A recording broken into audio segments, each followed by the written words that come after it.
Volume 7, Chapter 300, Key of the Demonic Sea. Let's leave it here for today, Kang-woo said as he slowly looked around the humid jungle with the stench of monster corpses lingering in the air. Already? Uriel, the blue-haired boy, turned his head in surprise. What do you mean already? They had scoured the Amazon jungle for traces of Raquel for over 8 hours today. What an absolute waste of time. Raquel wasn't on Earth. Kang-woo was the one who'd been using his name, so he knew it better than anyone else. They were going all around the world in search of non-existent clues, so there was no better way to waste his time. Ahem. Let's search a bit more. How about we take a break before resuming our search? Oh, let's eat that kimchi stew thing. You brought it with you, didn't you? NGH. Kang-woo groaned while staring at Uriel, who was searching for a good place to eat. Since he was stuttering, Uriel also seemed to know that searching for Raquel here for any longer was pointless. Why is he acting like this despite knowing it's pointless? Uriel had been contacting him more frequently as of late.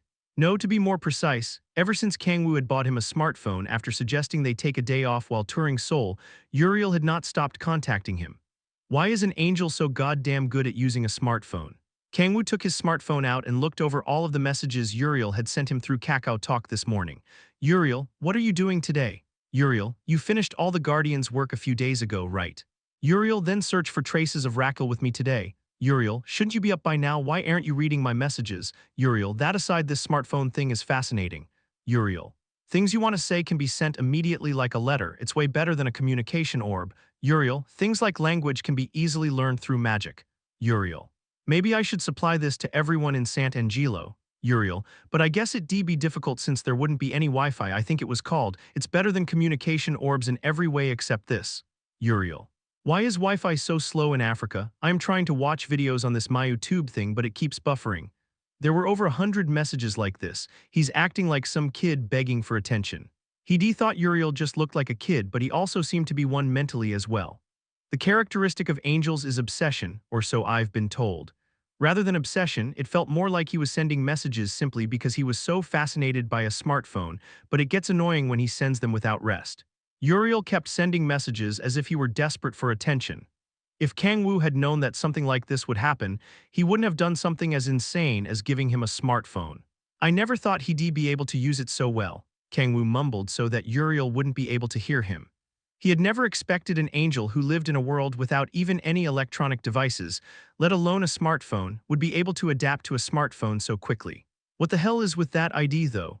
The addition of Y could be glossed over since he could have just made a typo when typing his name, but Kang-woo could not understand why he had added a heart mark. He had asked Uriel, but apparently that was a typo as well. He'd even taken a profile picture. Though he wasn't quite on Halcyon's level, he looked like a girl due to his androgynous looks. I feel like I am texting a girl working at a shady establishment or something.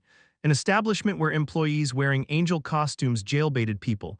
I don't even have a profile picture. He laughed in disbelief. He didn't find out until later, but it seemed that the level of civilization in Erner wasn't as low as he had expected. Although they didn't have something like a smartphone, they had magic tools that could replace most electronic devices used on Earth.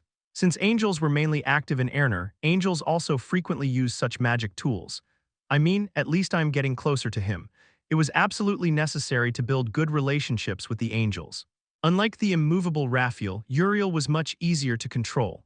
As long as he kept growing, their relationship held definitely be more helpful than Guardians. If Guardians was like a hound, Uriel and the other angels were like a trained tiger. Taming it was extremely difficult, but once trained to the point that it could be controlled, the beast was strong enough to kill the prey all on its own. It was only obvious that training such a fierce beast would be tiresome. Compared to Raphael, who seemed impossible to tame, the situation with Uriel was far better. I can at least get through to him. Raphael, from his manner of speech to his thought process, was way too much of a boomer, which had resulted in Kang-woo not being able to get through to him. All right, all done, Uriel exclaimed in a bright voice. He used magic to cut giant trees all around the jungle to make a table and chairs. Kang-woo smiled bitterly. You didn't have to make something this extravagant. Hee. It's better to eat in comfort if possible. Besides, it wasn't that hard to make. Uriel grinned and took a seat. Kang-woo sat across from him and opened his magic bag, taking out a container of kimchi stew Han Seala had made. He took out a pot and poured the contents of the container into it. When will the other angels be coming? I pushed them a bit too hard to send me here, so it'll probably take more time than I thought. Kang-woo frowned a bit at Uriel's answer. I guess I'll be doing this for a while then. Uriel didn't want to be with anyone other than Kang-woo for some reason. Kang-woo had sent Kim Si-hun to him once because it was a waste of time, but after Uriel had harshly rejected Si-hun, Kang-woo had to step up again. He's not some baby bird asking for his mommy. Not only did he have wings on his back, but he also behaved like a pigeon. Kang-woo put his hands on his forehead as if it hurt. Seeing that, Uriel's eyes widened. What's wrong? Are you hurt? And no, it's nothing. I noticed you've been doing that a lot lately. Are you sure you aren't hurt? Haha, I assure you I am fine. Kang-woo smiled and shook his head as he looked into Uriel's worried eyes. It's because of you, damn it. There was no way Kang-woo wouldn't be stressed from going all around the world in search of non-existent traces of Raquel. If not for this, he would be currently tasting paradise in his darling's arms. Ah, my blood pressure, the back of his head hurt again. Knowing the fact that it was necessary only made him more angry, just like how a person did not want to wake up on a Monday morning despite knowing that they needed to go to work. Are you sure you're okay? Uriel gave him a worried look. Kang-woo had been frequently grabbing the back of his head while groaning lately, so Uriel wondered if something was wrong with him. I told you I am fine. Making a forced smile, Kang-woo finished emptying the container of kimchi stew into the pot. The container, infused with insulation magic, had kept the kimchi stew steaming hot. Kang-woo salivated as he looked at the steaming kimchi stew. I've noticed a lot of this being in the stew lately. It didn't used to be there, Uriel said as he grabbed something that looked like a chestnut from the kimchi stew with his chopsticks. It's called garlic, right? Is this a staple ingredient in kimchi stew? No, I wouldn't say it's common. Seala had recently started putting garlic in the kimchi stew. Kang-woo put garlic and kimchi above a bed of rice. But it's okay since it's still delicious. Garlic is also good for restoring stamina. Really, it must be for nutrition purposes then, but someone of your level doesn't really need their stamina replenished, do they? Uriel asked while tilting his head. The Kang-woo he knew was stronger than Shaljil but weaker than Raphael, about as powerful as Belphegor. Even someone far below him, Tian Wuchen, rarely expended stamina during daily life. That was also why the stronger the individual, the less sleep they needed. I've been experiencing a lot of energy expenditure lately. Doing what? Nothing worth mentioning. It was difficult for Kang-woo to explain to Uriel that he was expending stamina because he was going through casual molting as the energy of the demonic sea intermingled with Seraph's energy while he was asleep. Because I'm not sure why it's happening either. He didn't know why it was happening, but he wasn't stopping it since it was of great benefit to him. Also, sleeping in Siala's embrace felt good.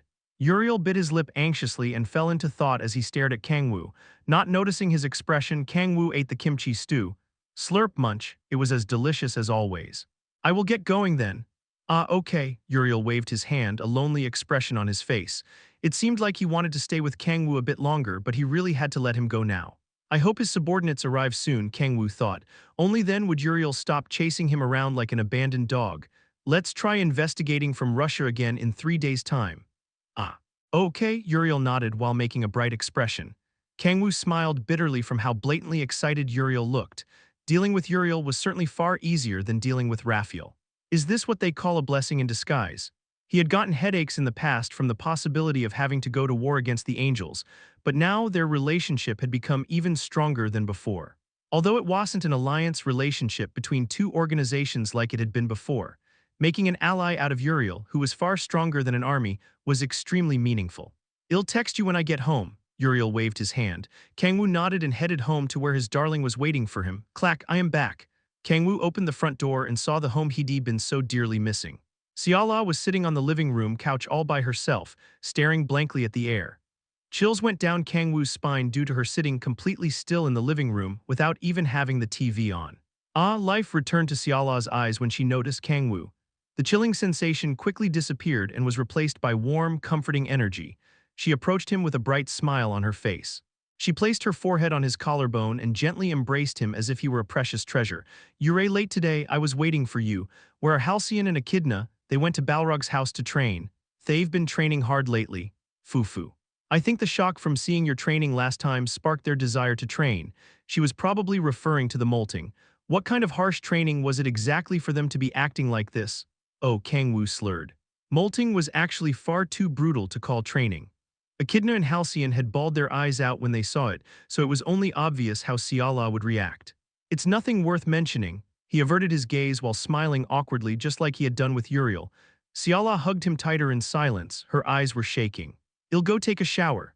Okay, Siala sounded gloomy, likely having been hurt by the fact that Kang-woo was hiding things from her. I am sorry, darling, but even so he could not tell her about molting. There was no way that he could package the process that involved his body turning inside out while pissing and shitting as harsh training. She would obviously cry as much as Echidna had, so he just couldn't tell her. I might have to use it again after all. Staying silent was the correct decision. Kang-woo entered the bathroom and turned on the hot water, filling the room with steam. Whoom. Just then, black light poured out of the key of the demonic sea on his right middle finger. Reading, the key of the demonic sea has successfully digested 3 hell armaments. You have successfully acquired the first key, Predation. Creak, creak. The sound of gears turning was heard from the key of the demonic sea. 5 geometric symbols appeared on the ring's surface, and one of them shone dimly with white light. Kang-woo's eyes shone. Finally, the key of the demonic sea had returned. Before he even had a chance to check the new power that he had gained, another system window popped up. You must complete a prerequisite quest to acquire the second key of the demonic sea, Skyfall. A prerequisite quest, key of the demonic sea prerequisite quest, beginning of chaos. Sow the seed of corruption within a being of at least an archangel or above. What the fuck is this? Kang-woo frowned as he looked at the message window. He had received an absurd quest out of nowhere. How the fuck am I supposed to reading? The prerequisite quest has been successfully achieved. What? You have acquired the second key of the demonic sea, Skyfall. The fuck? It was already achieved. Chapter 301. I haven't done anything.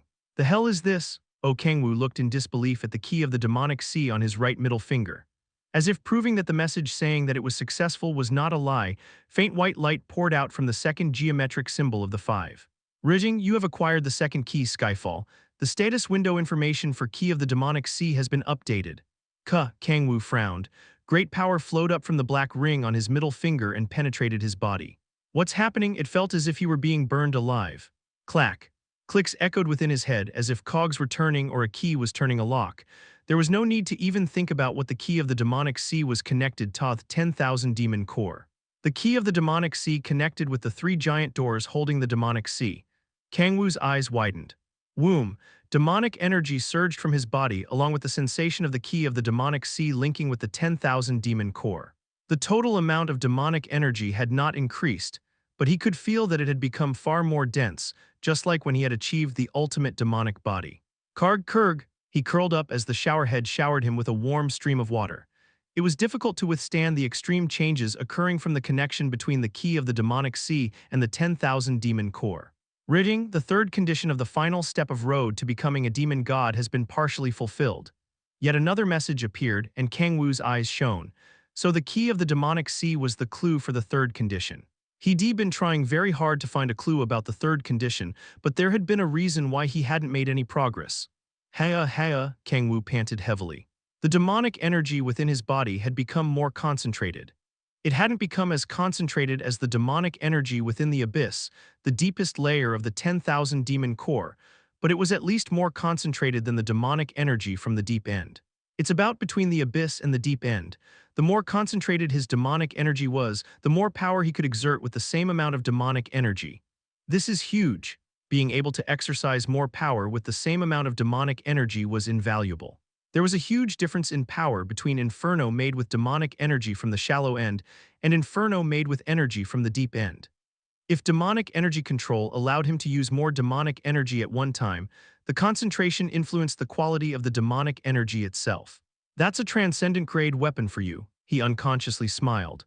No, he wondered if the key of the demonic sea should be considered just transcendent grade. After all, it had eaten 3 hell armaments of the same grade as it. Kang-woo mumbled while looking down at the black ring on his middle finger. Status window. Equipment information. Equipment name, key of the demonic sea grade, transcendent imprinted type. Growth, the equipment will grow stronger whenever certain conditions are fulfilled. First key, Predation. Second key, Skyfall basic effect, unique stat +3 indomitability transformation abyss. It has not been unlocked. Special effect, Predation. It has not been unlocked. Effect description. Indomitability. The equipment cannot be destroyed by any physical, magical, or spiritual attacks. However, it will be destroyed by power free from the restrictions of the system. Transformation. The equipment can transform into any weapon registered as a skill. It will exert 57% capacity of weapons made using authorities. Predation. The equipment can absorb and digest armaments transcendent grade and above. The capacity of transformation will rise with each successful digestion. Abyss. The equipment raises the concentration of demonic energy. Additionally, the effect rises with the acquisition of each key. Wow, he naturally exclaimed. The key of the demonic sea had become far stronger than when he had first acquired it, especially the transformation capacity. It had only been 34% when he had first acquired it, but it had risen by a bit more than 1.5 times. Now, even if he created Inferno with the key of demonic sea while using other authorities, he would be able to use Inferno at nearly 60% capacity. Although it would be a sham, he would be able to use two Prince authorities at once. Reading. He heard the chime of a bell while he was still reading intensively through the equipment status window.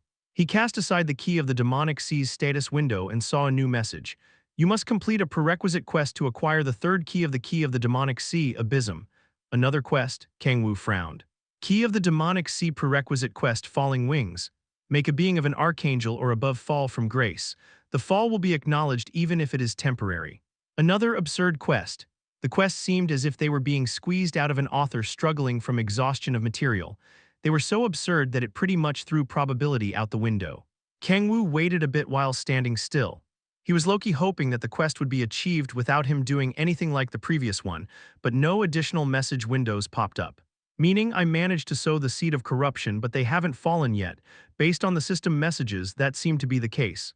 Kang-woo crossed his arms and fell into thought. He couldn't help but ask the question before commencing the quest. Why did the second quest succeed, sowing a seed of corruption in a being of at least an archangel or above? He didn't even know what the seed of corruption was in the first place. I mean, I can more or less guess what it is based on its name, but the problem was that he had no idea who he had sown it into or when he had even done it. Raphael. Kang-woo shook his head at the sudden name that came to his mind. He recalled the angel attacking his friend while screaming madly, "It's not him."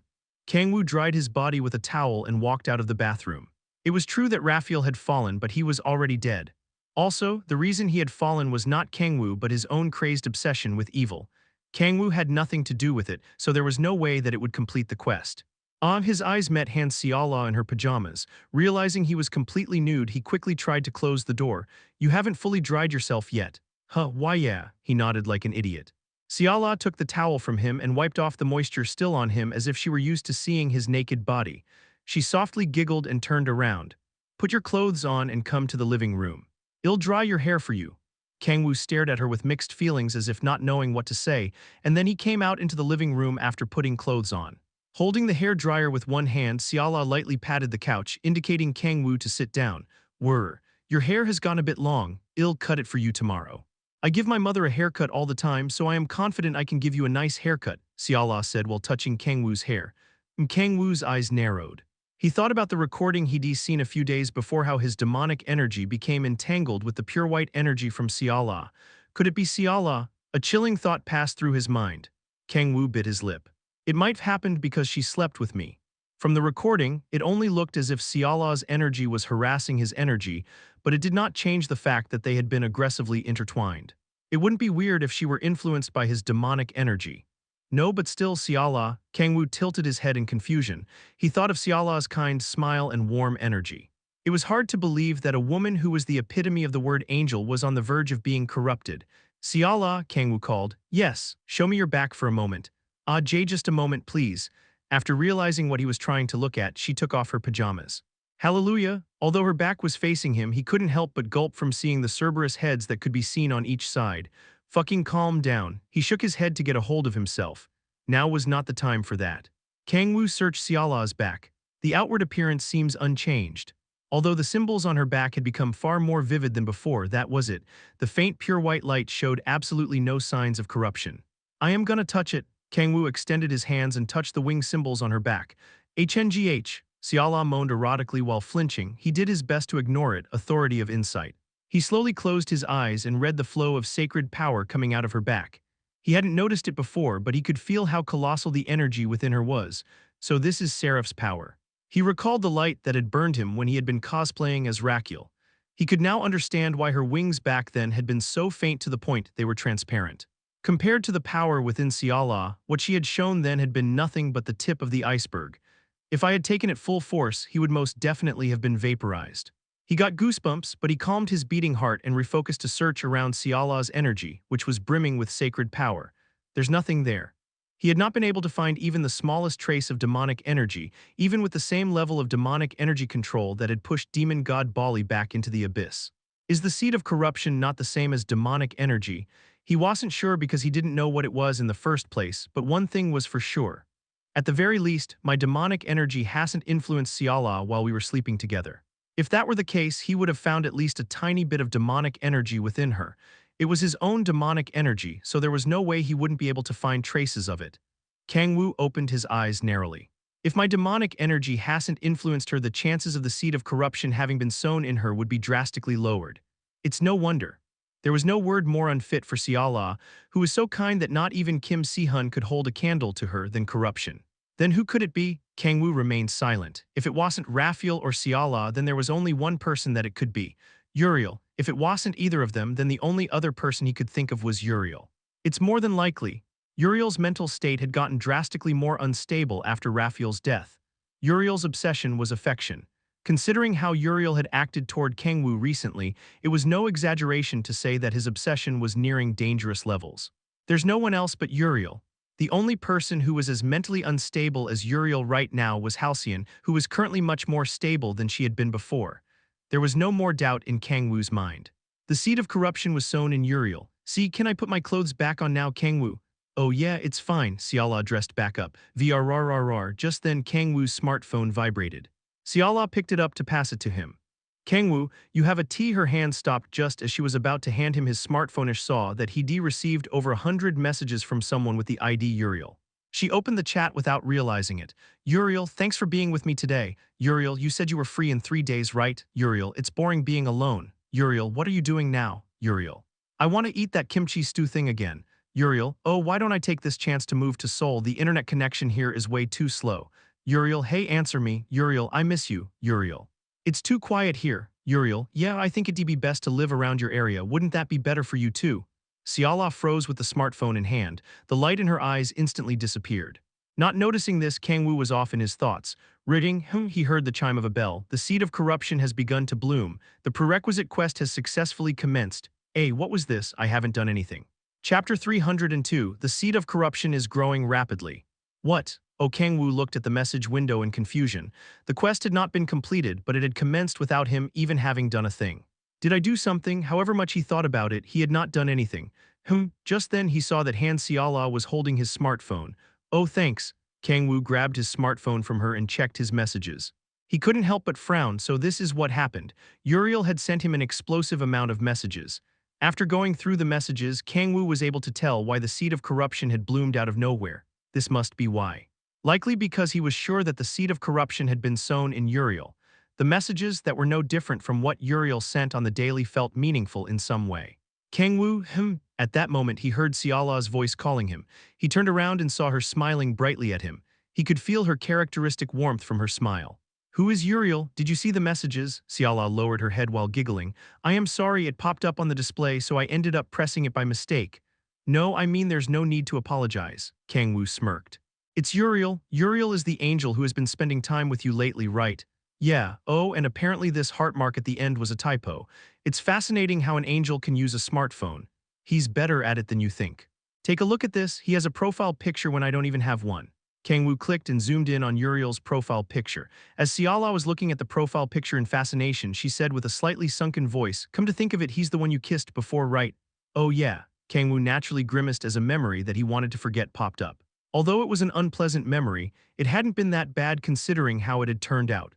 After that incident, Siala had become more assertive in terms of skinship, and their relationship had developed into one that casually exchanged kisses. We haven't been able to get any further than that, though. Kang-woo sighed. He was absolutely hopeless in terms of romance, so he had no idea what to do to make some more progress in their relationship. Siala narrowed her eyes and looked down at the smartphone in Kang-woo's hand. She slowly put her hand on his thigh. Kang-woo flinched. You seem to be very close with Uriel, she said in a chilling voice. Kang-woo shook his head in denial. No way, I'm basically being forced to hang with him. He's a massive bother. Is that so? Yeah, he's more enjoyable to talk to since he isn't as uptight as Raphael, but our relationship is purely business. Does Uriel feel the same way? Well, he slurred and scratched his head. Probably not. It's a bit weird for me to say this myself, but he's really taken to me for some reason. Uriel was like a baby bird following its mother. I see. Siala nodded while making an awkward smile. Kang-woo stood up. In any case, you don't have to worry about a thing. He was able to easily guess why Siala was asking about Uriel so much. You're worried about something like the incident with Shaljil happening again, right? Pardon, Siala flinched. Ah, why yes. I'll make it so that something like that will never happen again so you don't have to worry. Okay, Siala replied in a low voice.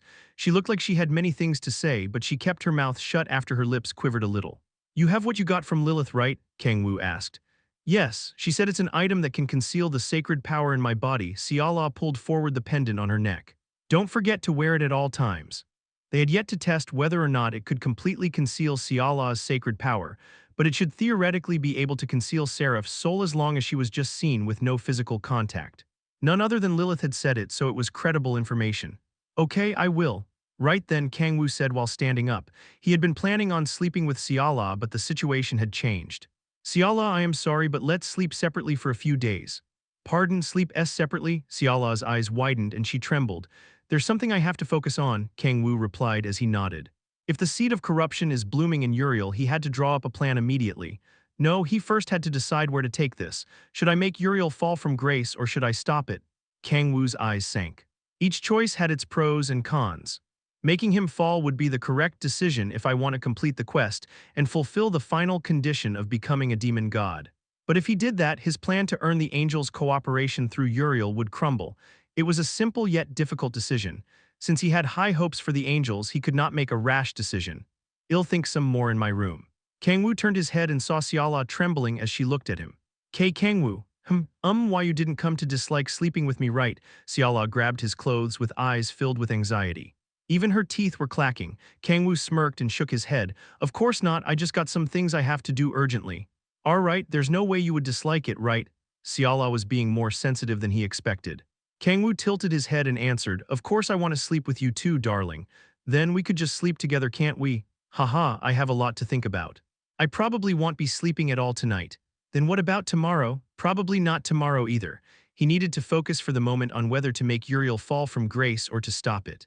Sleeping with Siala was like killing two birds with one stone since he would improve his demonic energy control while also feeling good. But his body did not require sleep, so it was perfectly fine for him to skip a couple days of sleep. Siala subtly trembled while squirming her feet. She had a very uneasy look on her face. Kang-woo smiled and stroked her hair. Just bear with it for a couple days, darling. Okay, Siala nodded while making a sad expression. Kang-woo turned around and went into his room. Clack, he closed the door. Siala stared blankly at his closed door. She just stared and stared and stared and stared right then. After he entered his room, Kang-woo sat in his chair and looked down at the key of the demonic sea on his right middle finger. Clear the quest or maintain good relations with the angels. He couldn't decide rashly, but his mind was already more or less made up. It's a huge waste to give up on the quest.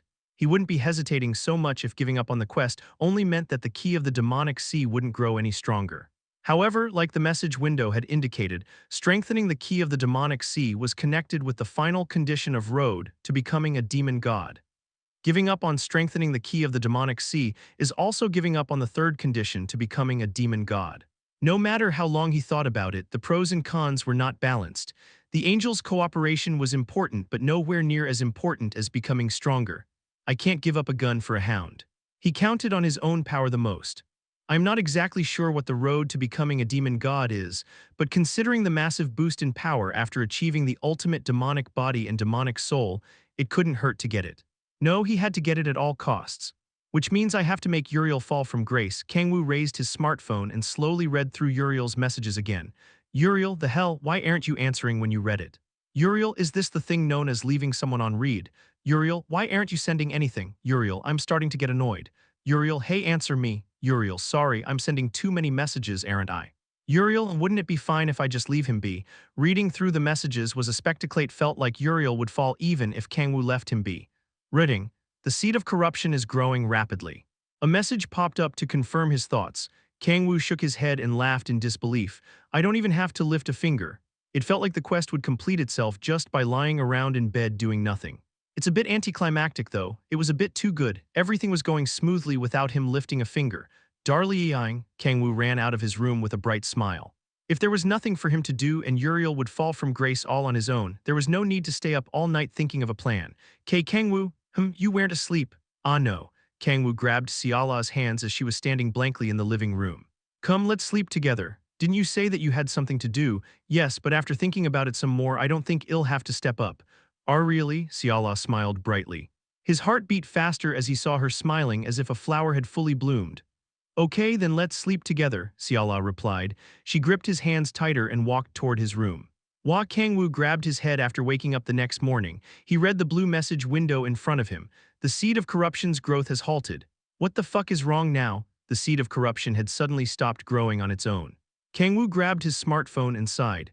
Hey, he was back to square one. If he wanted to make Uriel fall, I'll have to tell my darling that I'll be busy. He had no choice but to take action himself. Chapter 303, The Secret That Kang-woo had been hiding. Why did you leave me on read yesterday? Uriel angrily shouted. Having gone to the Angel's Fortress in Africa in search of Uriel, Kang-woo gave a bitter smile. There was a bit of a situation. What situation? Well, Kang-woo, who couldn't say that he had been waiting for Uriel to fall from grace, slurred while smiling awkwardly. Uriel's eyes sharpened. Tell me what, more importantly, Lord Uriel, Kang-woo interjected. There are a few things that I want to ask, is that okay? What is it? Uriel pouted and nodded. It seemed like he had complaints due to what happened the day before, but it didn't seem like he would ignore Kang-woo's request. Do you know of something called the Seed of Corruption? There was a heavy silence. Uriel's eyes widened. Where did you hear that? He asked in a low voice. I came across it while I had been investigating Rakul on my own time, Kang-woo answered while making a calm expression. Uriel groaned. You know that all angels are instinctively obsessed with something, right? Yes. If that obsession becomes uncontrollable, their wings start to turn black, and if it worsens from there and enters the territory of madness, you fall from grace. Yeah, Uriel nodded. The seed of corruption refers to the stage right before the fall. In other words, the stage where the wings flicker black sometimes. Can the individual know if the seed of corruption has been sown in themselves? No, they can't. I am sure that others wouldn't be able to tell either. The flickering happens in the blink of an eye, which is why one must be even more cautious. It only takes an instant for an obsession to become madness. Kang-woo narrowed his eyes. So they themselves don't know. Uriel didn't seem to be lying. In that case, Uriel doesn't know he's falling either. Based on his reaction, that seemed to be the case. Considering Uriel's personality, Uriel wouldn't be so calm if he knew he was falling. What kind of changes happen when an angel falls from grace? With demons, if they couldn't control their desires, they turned into mindless demonic beasts, but based on records regarding Rakul and having witnessed Raphael's fall, it didn't seem like fallen angels lost their ability to reason. The biggest difference is that the wings turn black and their sacred power turns into demonic energy. And they become far stronger in exchange for being unable to use divine magic. In other words, they gained power in exchange for technique. It was similar to demons becoming demonic beasts where they lost their intelligence in exchange for overwhelming physical prowess. Is that all? You don't lose your mind or anything? No, but since their obsession borders on the line of madness, their actions turn very extreme. That's why, even if they can still reason, we kill them. Uriel's expression darkened as he said Thaith was probably thinking about his friend he'd killed with his own hands. Can an angel who fell from grace rise back up? Kang-woo asked, recalling from the system window that the fall would be acknowledged even if it was a temporary one. Uriel shook his head. It's usually impossible, but they can be brought back to normal right at the moment of the fall. As for Raphael, it was too late for him. Uriel looked down in sorrow. As he wiped away his tears with the back of his hand, he said, But why are you asking me about that all of a sudden? Oh, I was just curious about it since I came across it during my Rakul investigations, he calmly answered. All hail the Rakul cheat code. Rakul is a bit different in the sense that he fell from grace of his own accord. What was Rakul's obsession? I don't know, it's never been recorded. Kang-woo nodded. He had expected the answer. Lord Uriel, you said that you were obsessed with affection, right? Why yeah. Then you must be having a hard time since you've been alone all the time lately. And with what happened to Lord Raphael? Uriel's expression darkened. Fine, I can easily control my instinctive urges. Bullshit. It was easy to see that his obsession was worsening. If not, the seed of corruption wouldn't have been sown in him. Is that why you've been sending me so many messages? And not at all, he shouted. Kang-woo laughed. Uriel turned his head as if he were sulking. I've heard everything I need to. His curiosity regarding the fall from grace had been more or less resolved. In that case, Kang-woo licked his lips. Like I thought, that should be the best way to go about it. Only now, when he was sure that Uriel's obsession was directed toward him, would the plan that he had in mind work. I can't just lie around doing nothing. After the seed of corruption inside Uriel had stopped growing, he realized he couldn't just wait around.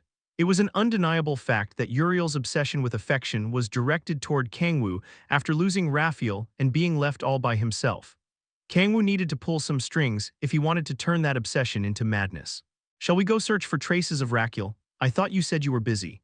It's okay, my investigations into Rakul haven't been going anywhere, so I decided to put it on hold for the time being. Really? Uriel's expression brightened. Kang-woo nodded and stood up. Let's go to Russia today where Lord Raphael fought against Satan. Okay, Uriel smiled and nodded. Kang-woo smirked as he saw Uriel's 8 wings wagging as if they were tails. Corrupting a brat starved for attention is a piece of cake. This is where Raphael and Satan fought, Uriel asked. Yes, to be more precise, it's where we fought against the demon cult's main force. Just from looking at the snowy mountain with traces of destruction everywhere, anyone was able to tell how fierce the battle had been. I certainly feel traces of demonic energy everywhere. Uriel placed his hand on the ground and closed his eyes. Although it had been months since the battle, there were still traces of demonic energy left. But it'll be hard to find traces of Rakiel like this. There were traces of demonic energy all over the place, so it was impossible to tell whether they had been left by Rakiel or the battle. Kang-woo nodded. That is why I suggested we come here. If Rakiel is hiding somewhere, there should be no better place than here. Oh, you have a point. There was no better place to hide a tree than a forest, it made sense. Before we begin our investigations, Kang-woo smiled as he took out a container of kimchi stew. We should fill our stomachs for the hard work ahead. Isn't it just because you want to eat? Uriel, also happy about eating with Kang-woo, put his hand over a rock while grinning. Crackle, the rock was carved cleanly by blue lightning as if it were being sliced by a sharp sword. Let's eat.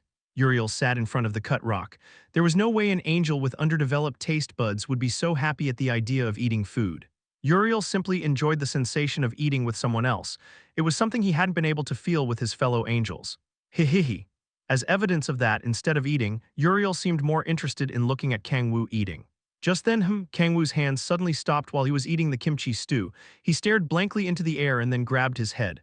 What's wrong? Uriel had seen Kang-woo do that many times while they had been searching for traces of Rakiel. Kang-woo shook his head and smiled awkwardly. It's nothing. Nothing, my ass. You've been doing that all the time, staring at nothing and grabbing the back of your head. Are you sure there's no problem?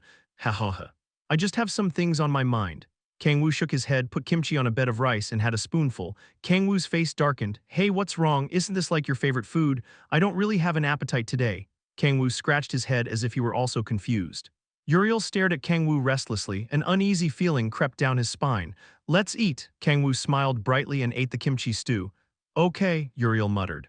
He then asked while eating the kimchi stew, come to think of it, why did you join Guardians? Me? Yeah, the incarnation of Gaia told me that you're not a chosen protector. Haha. That's right, then why are you trying so hard to fight and with nothing in return? I've been searching on the internet and most people have only been trying to fill their stomachs while believing it's finally a time of peace. I am not sure. Kang-woo placed his hand on his chin and pretended to be in thought. It's finally here. Uriel had taken the bait without his having to do anything. I need to say it as calmly as possible while looking plaintive. He had built up enough affinity with Uriel, so deceiving him was a piece of cake. I don't have any grandiose goals like Si-hun, nor do I have firm convictions like Lord Raphael. Then why? Kang-woo directed a faint smile that looked like it would break at any moment toward Uriel. Uriel flinched. It was that sensation again. He could feel a sense of time that far exceeded anything that a human, who had not even lived a quarter of his own lifetime, could have experienced. His eyes were mixed with an unfathomable tangle of emotions. Kang-woo slowly opened his mouth. I had someone important to me. Yes, they were very precious to me. I wasn't able to protect them. Kang-woo clenched his fists and trembled a bit, his veins bulging under the skin of his fists. Who was it? He was a person who protected me when I entered a gate while knowing absolutely nothing back when I had first awakened as a player. His name was Lee Kai-young. Kang-woo said the first name that crossed his mind. It didn't matter if that person existed or not. The truth wasn't important. What mattered was that it sounded like the truth. He helped me a lot. If it hadn't been for him, I wouldn't be here. But Kai-young died at the hands of a demon-worshipping guild known as Andras. No, to be more precise, I killed him after he had been encroached by demonic energy and became a demonic beast. Boom. Uriel's heart beat strongly. He knew better than anyone else how painful it was to kill someone precious to oneself with one's own hands. After all, he had been forced to kill Raphael, his old friend, with his own hands. And now I have people just as important to me. That Kim Si-hun human, him among many others. Kang-woo smirked and looked up into the air as he spoke in a longing voice. I don't really care what happens to this world, but I don't want to lose any more people precious to me. Kang-woo made a smile that looked as if it would break at any moment. Uriel could feel the fear in his voice. Uriel remained silent and saw himself after having lost Raphael in Kang-woo. That's right, Kang-woo inwardly laughed. He could see Uriel's fluctuating emotions on his face as well as the blossoming of trust and sympathy toward him. Of course he did sympathize. Just like how people who had experienced harsh breakups sympathized with people who had also gone through the same thing, it was only instinct for a living being to sympathize and console someone else who had gone through similar misfortunes. Now Uriel Kang-woo looked at Uriel, who'd fallen into thought. Cling to me more. The empty void that Raphael had left, fill it with me. Only then would his plan succeed. Kang-woo leisurely waited for Uriel's answer. Uriel slowly opened his mouth as he looked at the smiling young man. I don't know much about you, but I think I know why Lord Tyrion chose you as his apostle. Haha, you flatter me. I was just lucky. You think a god's choice depends on luck? Uriel looked at him with serious eyes. He heard about Kang-woo in detail from Gaia and how hard he fought against the demons, as well as the accomplishments he had made and the legend he had built. According to Gaia, if it weren't for Kang-woo, Earth would have already become riddled with demons. Hearing his achievements, Uriel couldn't help but agree. Although it was not widely spread among the public, Kang-woo had been the decisive factor in taking down the demon cult. He doesn't want to lose any more people precious to him. Uriel closed his eyes and remembered Raphael, his friend he'd spent thousands of years with, and how much he had despaired after killing him. He's the same as me. They were not different in any way. Uriel's heart resonated. The difference between the usual Kang-woo and his smile that would shatter at any moment gave him mixed feelings. Uriel held Kang-woo's hand without holding back the wave of emotions he was feeling. I'll help you too. I'll lend you my strength so you don't have to lose anything else. Haha, Kang-woo's eyes teared up and a dry laugh left his mouth. Thank you very much. Haha, this is the first time I've told this to anyone. You didn't tell Kim Si-hun? Yes, I didn't want him to worry. I've never even mentioned it to my lover. Really? Then I am the first. Yes, Uriel's expression brightened. The fact that he was the first to hear the truth that Kang-woo had been hiding made him feel happy, and he felt his face reddening. All right then, let's get on with the investigation. Uriel quickly stood up. Kang-woo smirked and nodded. Yes, of course. Kang-woo put the empty kimchi stew pot away and stood up. He followed after Uriel and investigated the traces of demonic energy all around them. Then, Uriel's eyes widened. He found traces that were more recent than the other traces around them. The demonic energy signature was capable of making him an archangel shudder. This isn't simply recent, it had literally been left moments ago. Watch crackle. Black lightning poured down like rain the moment he stood up with a pale face. Uriel spread his wings and flew to the side while grabbing Kang-woo. What the shit? So this is where Raquel was hiding. It was good that they'd finally found Raquel, but the problem was that it was Raquel who found them first. Step. I was wondering what insects were scurrying around here. A being with silver hair that reached far down his shoulder, 10 black wings, and armor made of wriggling green tentacles slowly walked toward them. He smiled while looking at Kang-woo. Kekek, I'm surprised you are still alive. I didn't think you'd last this long. Uriel did not understand what he meant by that. Uriel's fists trembled and blue lightning danced off of him. Kang-woo, I'll buy you time, so contact Guardians, he said while standing between Kang-woo and Raquel. However, there was no reply. Kang-woo, Uriel turned his head. Arg, there he saw Kang-woo holding his head and groaning in pain. What's wrong? Uriel's expression paled. He had seen Kang-woo like this before, when he saw Raquel's demonic energy in the Angel Fortress when they first met. Kang-woo knelt and collapsed while clenching his head. His mouth frothed and his eyes rolled back. Oh, Kang-woo, Uriel grabbed Kang-woo, who was scrunched up on the ground, and he undoubtedly felt demonic energy from Kang-woo's body. Chapter 304, like a zombie movie death flag. Why is demonic energy? Uriel's eyes trembled, but the demonic energy could only be felt for a brief moment.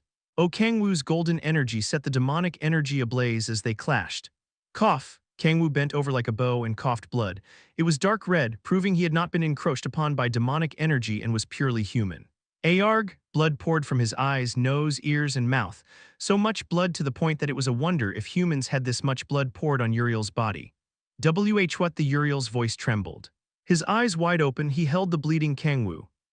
Shit, he chanted divine magic. It wasn't time to think about why demonic energy was flowing out of Kang-woo's body. Uriel kissed Kang-woo without hesitation even though blood was still coming out of his mouth. Womb.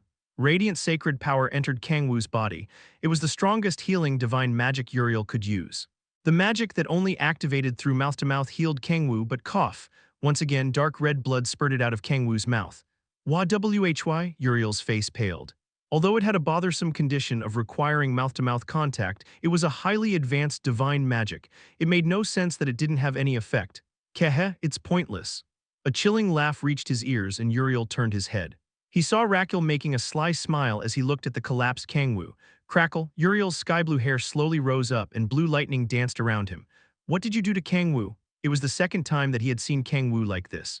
To make matters worse, demonic energy had even flowed out of him this time. There's no way this is a coincidence. Raquel had definitely done something. Raquel burst into laughter and thick demonic energy burst out of him. Raquel swept up his silver hair and said, "Fascinating, since when have angels cared for humans this much?" Raquel, Uriel said in rage, "I asked you what you did." Blue lightning swept through the surroundings like a storm. A barrier of demonic energy blocked the lightning storm. Raquel leisurely answered, "I didn't do anything." "You didn't do anything?" Split. Cracks formed on the ground Uriel stood on. "If you didn't do anything, then why is this human emitting demonic energy?" Uriel's rage-filled shout echoed throughout the mountain. Raquel made a sly smile. "I guess you have a point." "Raquel, geez, don't get so angry. You're scaring me." Raquel hugged himself and trembled. Uriel bit his lips. He felt that something was strange at that moment. What? Uriel bit his lip. Just then a strange feeling passed through his mind. What? Uriel stared at Raquel while narrowing his eyes. He was soon able to figure out what the source of his strange feeling was. His eyes, they were off. Although Raquel was smiling, his eyes were empty.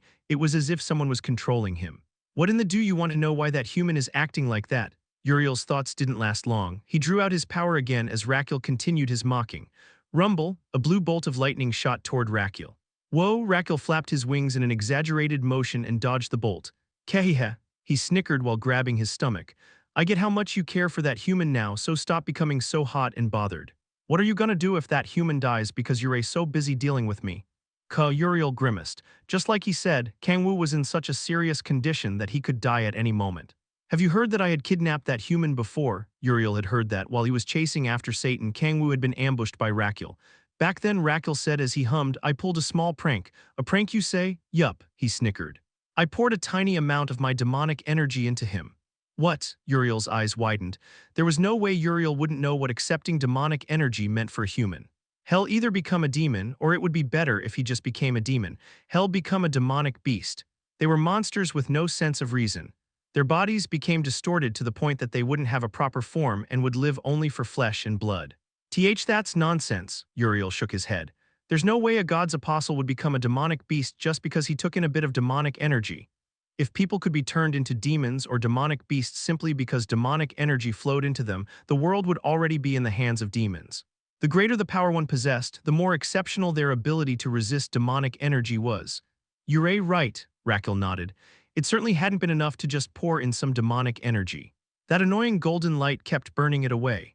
He pointed to Kang-woo while laughing.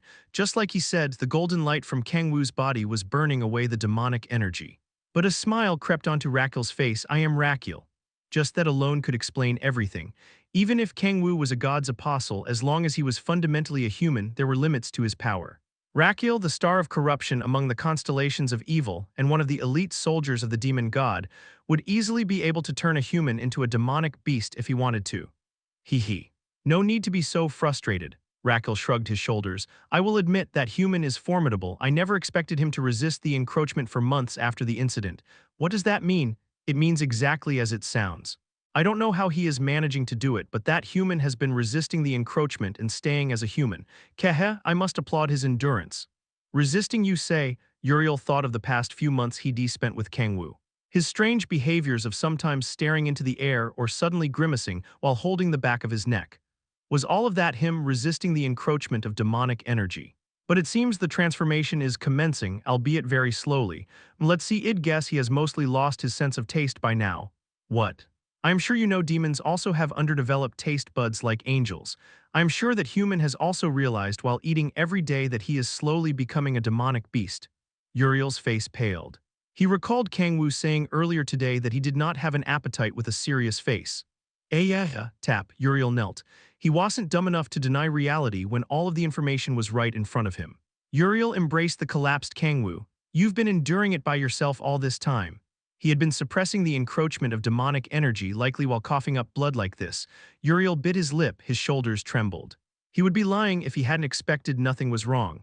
He had known that Kang-woo was hiding something from his occasional strange behavior and how he brushed it off as nothing while smiling awkwardly. But he only thought of himself. Despite having acted all high and mighty while bragging about having lived thousands of years, he had not once looked at Kang-woo. He had only tried to fill the void in his heart that Raphael had left behind with Kang-woo and be consoled for his sorrow, thinking it couldn't be helped since obsession was an angel's instinct. Uriel hugged Kang-woo tight. What a tearjerker. Uriel put Kang-woo down on the ground and slowly stood up. His blue hair floated up and intense blue lightning poured from him. "No need to be so impatient. It is not yet time for us to fight. That's what you think, Uriel said as he put strength in his legs to shoot toward him. Raquel smiled. Are you sure you want to leave that human to his own devices? Kehe, it would be difficult for him to neutralize the encroachment on his own. Uriel bit his lip and closed his eyes. He wanted to charge straight toward Raquel, but he couldn't ignore what he just said. If he left Kang-woo alone, he would become a demonic beast. Raquel, hee, I will get going. Oh, and there is no need for you to look for me. I will come to you when the time of prophecy arrives. Well then, I will be looking forward to seeing if that human is still human until then. Rakiel, crackle. Uriel raised his hand in rage and quickly shot out blue bolts of lightning, but Raquel deflected the bolts with ease. Raquel turned around and leisurely disappeared. Ayarg, just when Uriel spread out his wings to chase after Raquel, he froze after hearing Kang-woo's groans. Shit, Uriel cursed and approached Kang-woo. Since he had found out that Kang-woo's symptoms were due to demonic energy encroachment, it was simple to treat. Womb, he placed his hands on Kang-woo's chest. Pure white light flowed into Kang-woo's body. Uriel's sacred power was neutralizing the demonic energy. Kang-woo slowly opened his eyes. He looked around after coming back to his senses and then discovered the pool of blood that he had made. Kang-woo's expression hardened. There was a heavy silence. Kang-woo sighed. He averted his gaze from Uriel while making a bitter smile. I guess it ended up like this. Uriel looked at Kang-woo with sharp eyes. Why didn't you say anything? Answer me. Uriel grabbed Kang-woo's collar and screamed, Why didn't you say anything? Kang-woo grabbed Uriel's hands on his collar while making a fragile expression. I told you that I didn't want to lose anything else. Uriel let go of his collar. Is that why you've been enduring it by yourself like an idiot? Uriel had never experienced demonic energy encroachment before, but after witnessing Kang-woo in agony and spewing blood, it was not hard to tell how long Kang-woo had suffered all by himself. Kang-woo had gone through it all by himself, while Uriel had been forcing him to fill the void left by Raphael. Don't screw with me, Uriel mumbled. Tears dripped down his cheeks. Lord Uriel, don't screw with me. Uriel grabbed Kang-woo's shoulders. Who gave you the right to fuck around all by yourself? It was a scream directed at himself, not Kang-woo. Just you wait. Uriel bit his lip. I won't let you become a demonic beast. I'll stop it no matter what it takes. He thought of Raphael, his old friend whom he had killed with his own hands. Grit. He refused to feel the despair and failure he had felt back then ever again.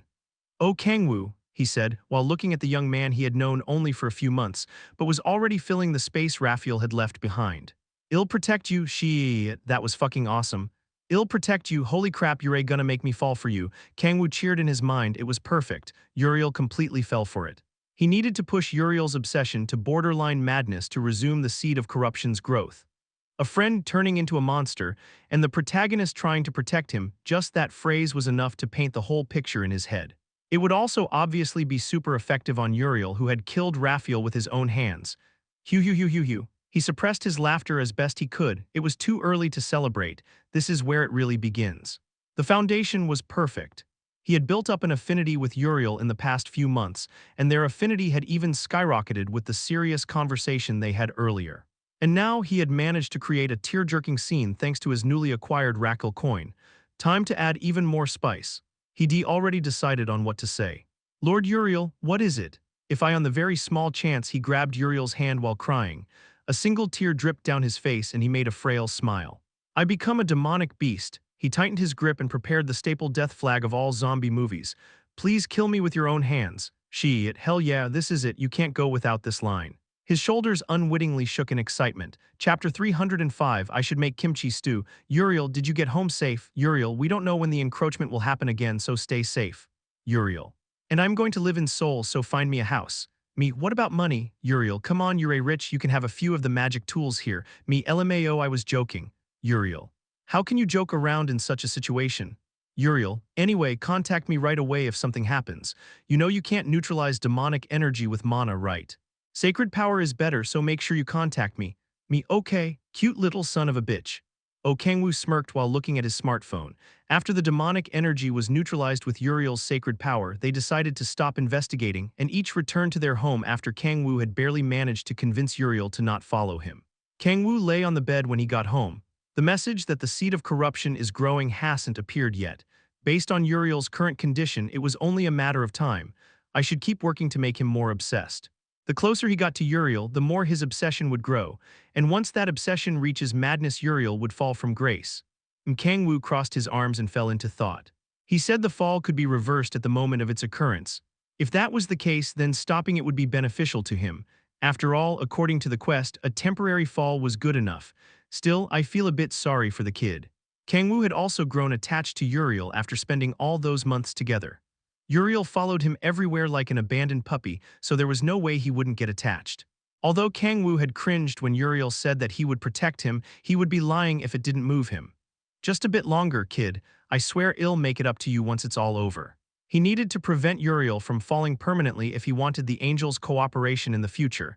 Kang-woo's thoughts stopped at the sound of an incoming message. Uriel, but do we really need to keep it a secret? Why don't we just tell that Kim Si-hun human and you said you had a lover, right? Han Seala was it? Why don't we just tell them everything that's going on? Absolutely not. He couldn't imagine the consequences he would face if he told them. Kang-woo immediately replied that it needed to be kept secret no matter what. Uriel kept insisting that they should tell the others, to which Kang-woo kept turning down flat.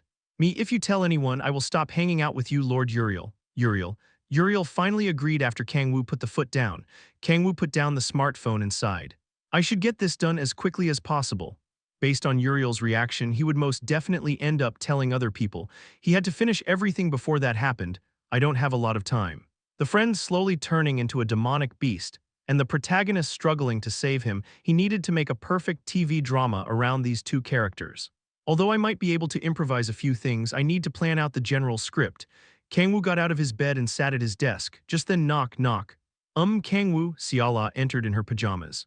Did everything go well? Oh yeah, it's going well. Seala's expression brightened and she blushed and grabbed his hand. Then can we sorry, like I told you this morning, I won't be able to sleep with you for the next few days. He wasn't just planning on making Uriel fall. He also needed to drive him to the brink of falling from grace and then bring him back to normal. It was too bad he couldn't sleep with Seala, but he needed to focus on the plan first. I see. Seala lowered her head with a dark expression on her face. The two of them had begun sleeping together about a month and a few weeks ago, and Seala seemed to have become very into it. I want to sleep with you too, darling. Kang-woo did his best to resist the temptation by shaking his head. Yeah, I am sorry. Oh, why don't you take this chance to stay with your mother for the time being? Seala's mother, Kim Mi-jeong, was taking care of Seala's older brother, Han Tae-hyun, who had practically become mentally disabled. No matter how much of a scumbag he had been, she couldn't just leave him be since he was her son. Kang-woo had lifted the forced command he had planted in Tae-hyun with the authority of fear, but the latter could no longer function like a regular person due to the deeply instilled trauma. That Seala's expression hardened as she slurred. It seemed like, unlike her mother, she still hadn't been able to forgive her brother. Well, I don't blame her. Tae-hyun had tried to offer her up to his guild, so it was only natural. Kang-woo had even put some Guardians members around Seala's mother for security just in case. I am sorry, forget I said that. Not at all. It's all thanks to you that I can even have trivial worries like this, Seala answered while making a bright smile. I'll get going then, please don't overwork yourself. Okay, Kang-woo waved and closed the door. Now then, he sat on the chair and reread the messages he'd exchanged with Uriel. Let's begin. The days after were very hectic. Kang-woo spent all day with Uriel to get even closer to him. Sikoff, K. Kang-woo, and of course he sprinkled in some encroachment performances here and there while vomiting blood. Every time that happened, Uriel frantically poured his sacred power into Kang-woo while bawling his eyes out. Lord Uriel, if I become a demonic bee, shut up. I'll protect you, so don't you dare say shit like that. Got it? Uriel did his best to fully chase out the demonic energy from Kang-woo. Based on what he learned after contacting Sant Angelo and Erner, there were two ways to resolve it. One was to eliminate Rakiel, and the other was for Kang-woo to grow strong enough to be able to burn off the demonic energy within him. Shit, Uriel cursed after hearing the two options. It was only obvious, since he knew very well that either option was realistically impossible. Uriel rented a suite in the apartment where Kang-woo and Cha Yeon-ju lived with Kang-woo's help. At first, he had insisted on living in the same house as Kang-woo, but they had compromised on him living 3 floors down. Uriel, hey, what are you doing? Uriel, come down. The closer they became and the more often Kang-woo experienced the demonic energy encroachment, the more severe Uriel's obsession became, proving the plan was going smoothly. But because of that, Kang-woo had barely been home and was spending all his time with Uriel to get rid of the demonic energy within him. But I'm almost there. Kang-woo opened the door to his room as he read Uriel's message. He knew things would be over soon thanks to the system messages. Ring, the seed of corruption is growing. The prerequisite quest is close to completion. Finally, Kang-woo clenched his fists. He had been faking the encroachment for 2 weeks straight, and it was time to end the boring drama. Clack. As he came out of his room, he saw Seala sitting on the living room couch. She had become unrecognizably haggard in these past 2 weeks. Kang-woo felt a pain in his heart. I am sorry, darling. He recalled the conversations he had with Siala over the past 2 weeks. Kang-woo, what would you like to have for dinner tonight? Oh, sorry, I am having dinner with Uriel tonight. Ah, okay. Kang-woo, what time will you be coming? Sorry, darling. I am gonna be sleeping over at Uriel's tonight. Okay. Will you be staying out tonight as well? Yeah, I think so. Hey, he couldn't help but sigh after thinking about their exchanges. I never thought Shed get this bad. Ever since they became lovers, he knew that Siala found the time they spent together to be very joyful. And so did he, but this was so important that he hadn't been able to give her any attention. Kang-woo walked toward her. Kang-woo, I am sorry for not being able to spend any time with you lately, darling. He hugged Siala, who had thick dark circles under her eyes. Her expression brightened. Then what about Todd? Just give me a little more time, it's almost over. Ah, her bright expression darkened again. Kang-woo gave her a light kiss and turned around. He wanted to spend some more time with Siala, but he could feel his phone vibrating from Uriel's messages. I'll get going then, eat without me. I think I'll be spending time with Uriel until late today. Okay, Siala nodded while smiling awkwardly. Kang-woo opened the front door with a bitter smile on his face. I'll have to settle this by today. He himself would not be able to hold on for much longer either if he kept dragging this on. He had already thought of the finale. Since a message saying that the quest was almost complete had appeared, there was no reason for him to hesitate any longer. It's for sure gonna work this time. The finale he'd prepared was like this. He'd go to a deserted mountain and contact Uriel, asking for his help in a faint voice that sounded like he was on the verge of death. Uriel will fly over immediately. Once Uriel arrived, he'd put the green tentacles he received from Lilith on his right arm and act as if he were turning into a demonic beast. And then for my final line, I am begging you. Before I turn into a monster, kill me. That's the one. It was a fantastic line if he said so himself.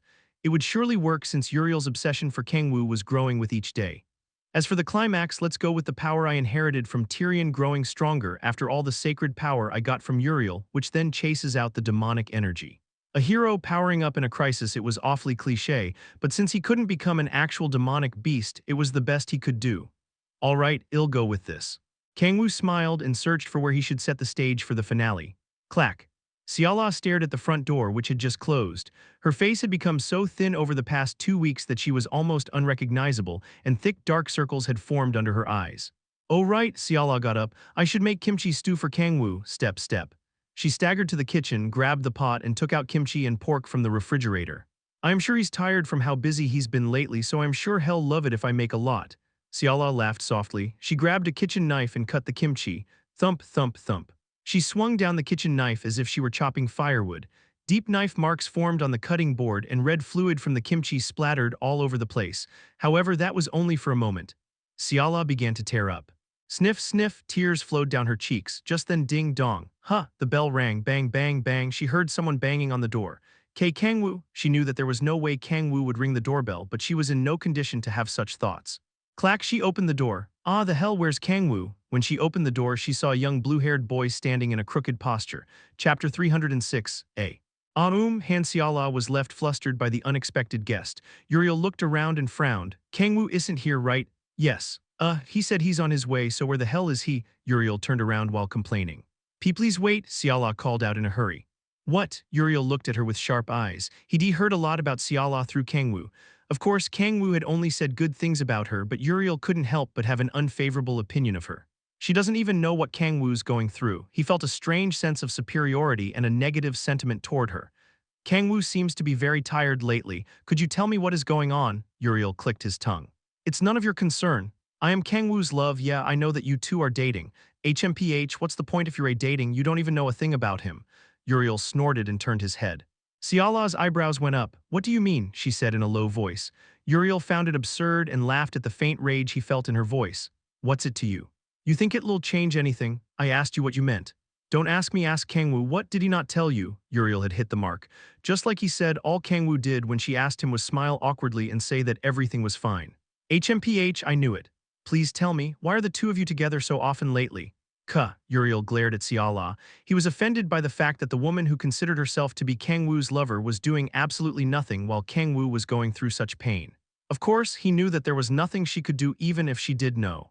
Kang-woo had told him not to tell her anything so that she wouldn't become worried, but at least stay in your goddamn lane if you can't do anything. He was surging with irritation. He felt like he wouldn't be able to calm his rage until he gave her a piece of his mind. You want to know why? Yes, I do. It's simple, Uriel pointed to her. You can't protect Kang-woo, he then pointed to himself. And I can. Pardon? Xiala's eyes trembled. She couldn't understand what he meant, but what she knew for certain was that Kang-woo was currently in a situation where he needed someone's protection.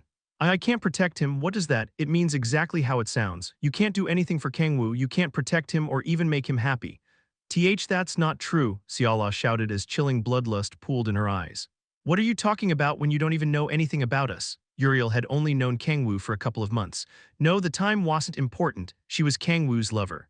They had shared both body and mind, but Uriel was telling her that she couldn't protect Kang-woo or make him happy. Heya, she panted heavily. What drove her crazy the most was that she knew it was true she didn't have the strength to protect him or make him happy. I might not have known Kang-woo for as long as you have, Uriel blurted out, but I know for a fact that you're of absolutely no help to him. Split, something in her heart started to crack and her face paled. Uriel realized he'd gone too far and said something he shouldn't have. Damn it. He didn't want to antagonize his friend's lover, but he'd lost his rationality because he had spent so much time seeing his precious friend in immense pain. Sorry, I didn't mean to go that FBRRRR. As Uriel was in the middle of apologizing, something rang from inside his pocket. Uriel quickly took out his smartphone. There was only one person who knew his number. Where the hell are you? Uriel asked in a whiny voice, but his eyes widened from hearing Kang-woo's voice. He sounded as if he would die at any moment. Shit. Uriel quickly turned and jumped through the window frame, spreading his 8 wings and quickly flying away. Xiala blankly stared into the air. Ha ha ha. A distorted laugh left her mouth. I am begging you, before I turn into a monster, kill me. Don't fuck with me, ye, the friend Kang-woo was telling the protagonist Uriel to kill him while grabbing hold of his hideous tentacle arm. Uriel was crying as he looked at Kang-woo. The drama that Kang-woo had been filming with Uriel had entered its climax just like he had wanted, but the hell, even though Kang-woo was spasming while vomiting blood, why isn't the quest being completed? Even though he was pouring out demonic energy while holding onto his tentacle arm, why isn't this son of a bitch falling?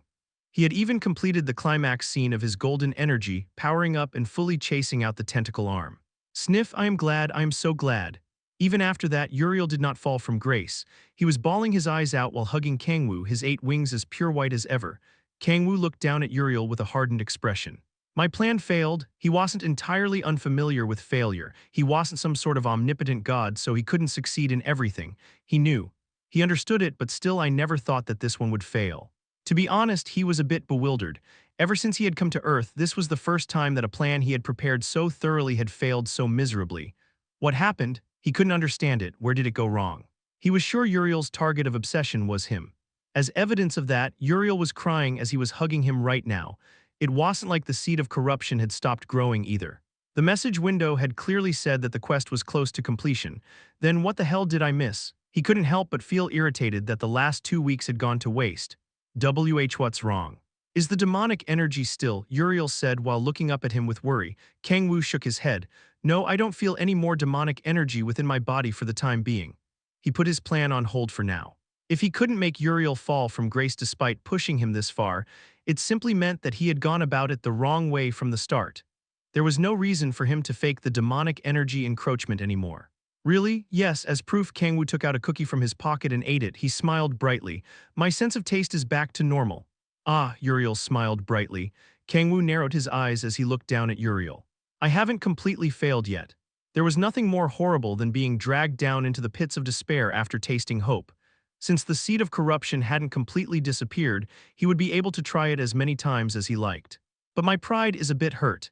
Kang-woo would be able to give Uriel a despairing experience far more shocking than encroachment if he really wanted to. I am a bit worried for the kid, though. He wasn't sure if Uriel's mind would be able to handle it. You should just fallen on this run. Irritation swept over him again. He even thought about just making him fall by forcing demonic energy into him. I would have done it already if I could. Unlike humans, angels didn't fall just from demonic energy being forced into them. Only by pushing their obsession to the limit of madness would an angel fall from grace. I am glad. I am so glad, Uriel smiled brightly while crying. Kang-woo was swept over with huge remorse and fatigue. He felt like an adult picking on a child like his life depended on it. A sense of dejection spread through him. Hey, what the fuck am I doing? Kang-woo shook his head. He decided to think about it more later. He just wanted to go home and rest. Let's go back home, he said. Okay, you're coming to my place, right? Haha, no. I'm too tired, so I want to rest at home for today. Ah, Uriel's expression darkened, but he nodded. Okay, I'm going to report this matter to the celestial realm. I also have to hear about what's going on in Airner through the regular meeting. Your subordinates will also be coming to Earth soon, right? Yeah, they're all good guys. I'll introduce them to you when they get here. Uriel's obsession had alleviated significantly due to the fact that Kang-woo had been able to escape the demonic energy encroachment. Haha, thank you very much. Kang-woo and Uriel went their separate ways. Uriel headed not to the house that Kang-woo had prepared for him but to the fortress in Africa. Kang-woo hadn't expected his plan to fail, so his steps felt very heavy as he returned home.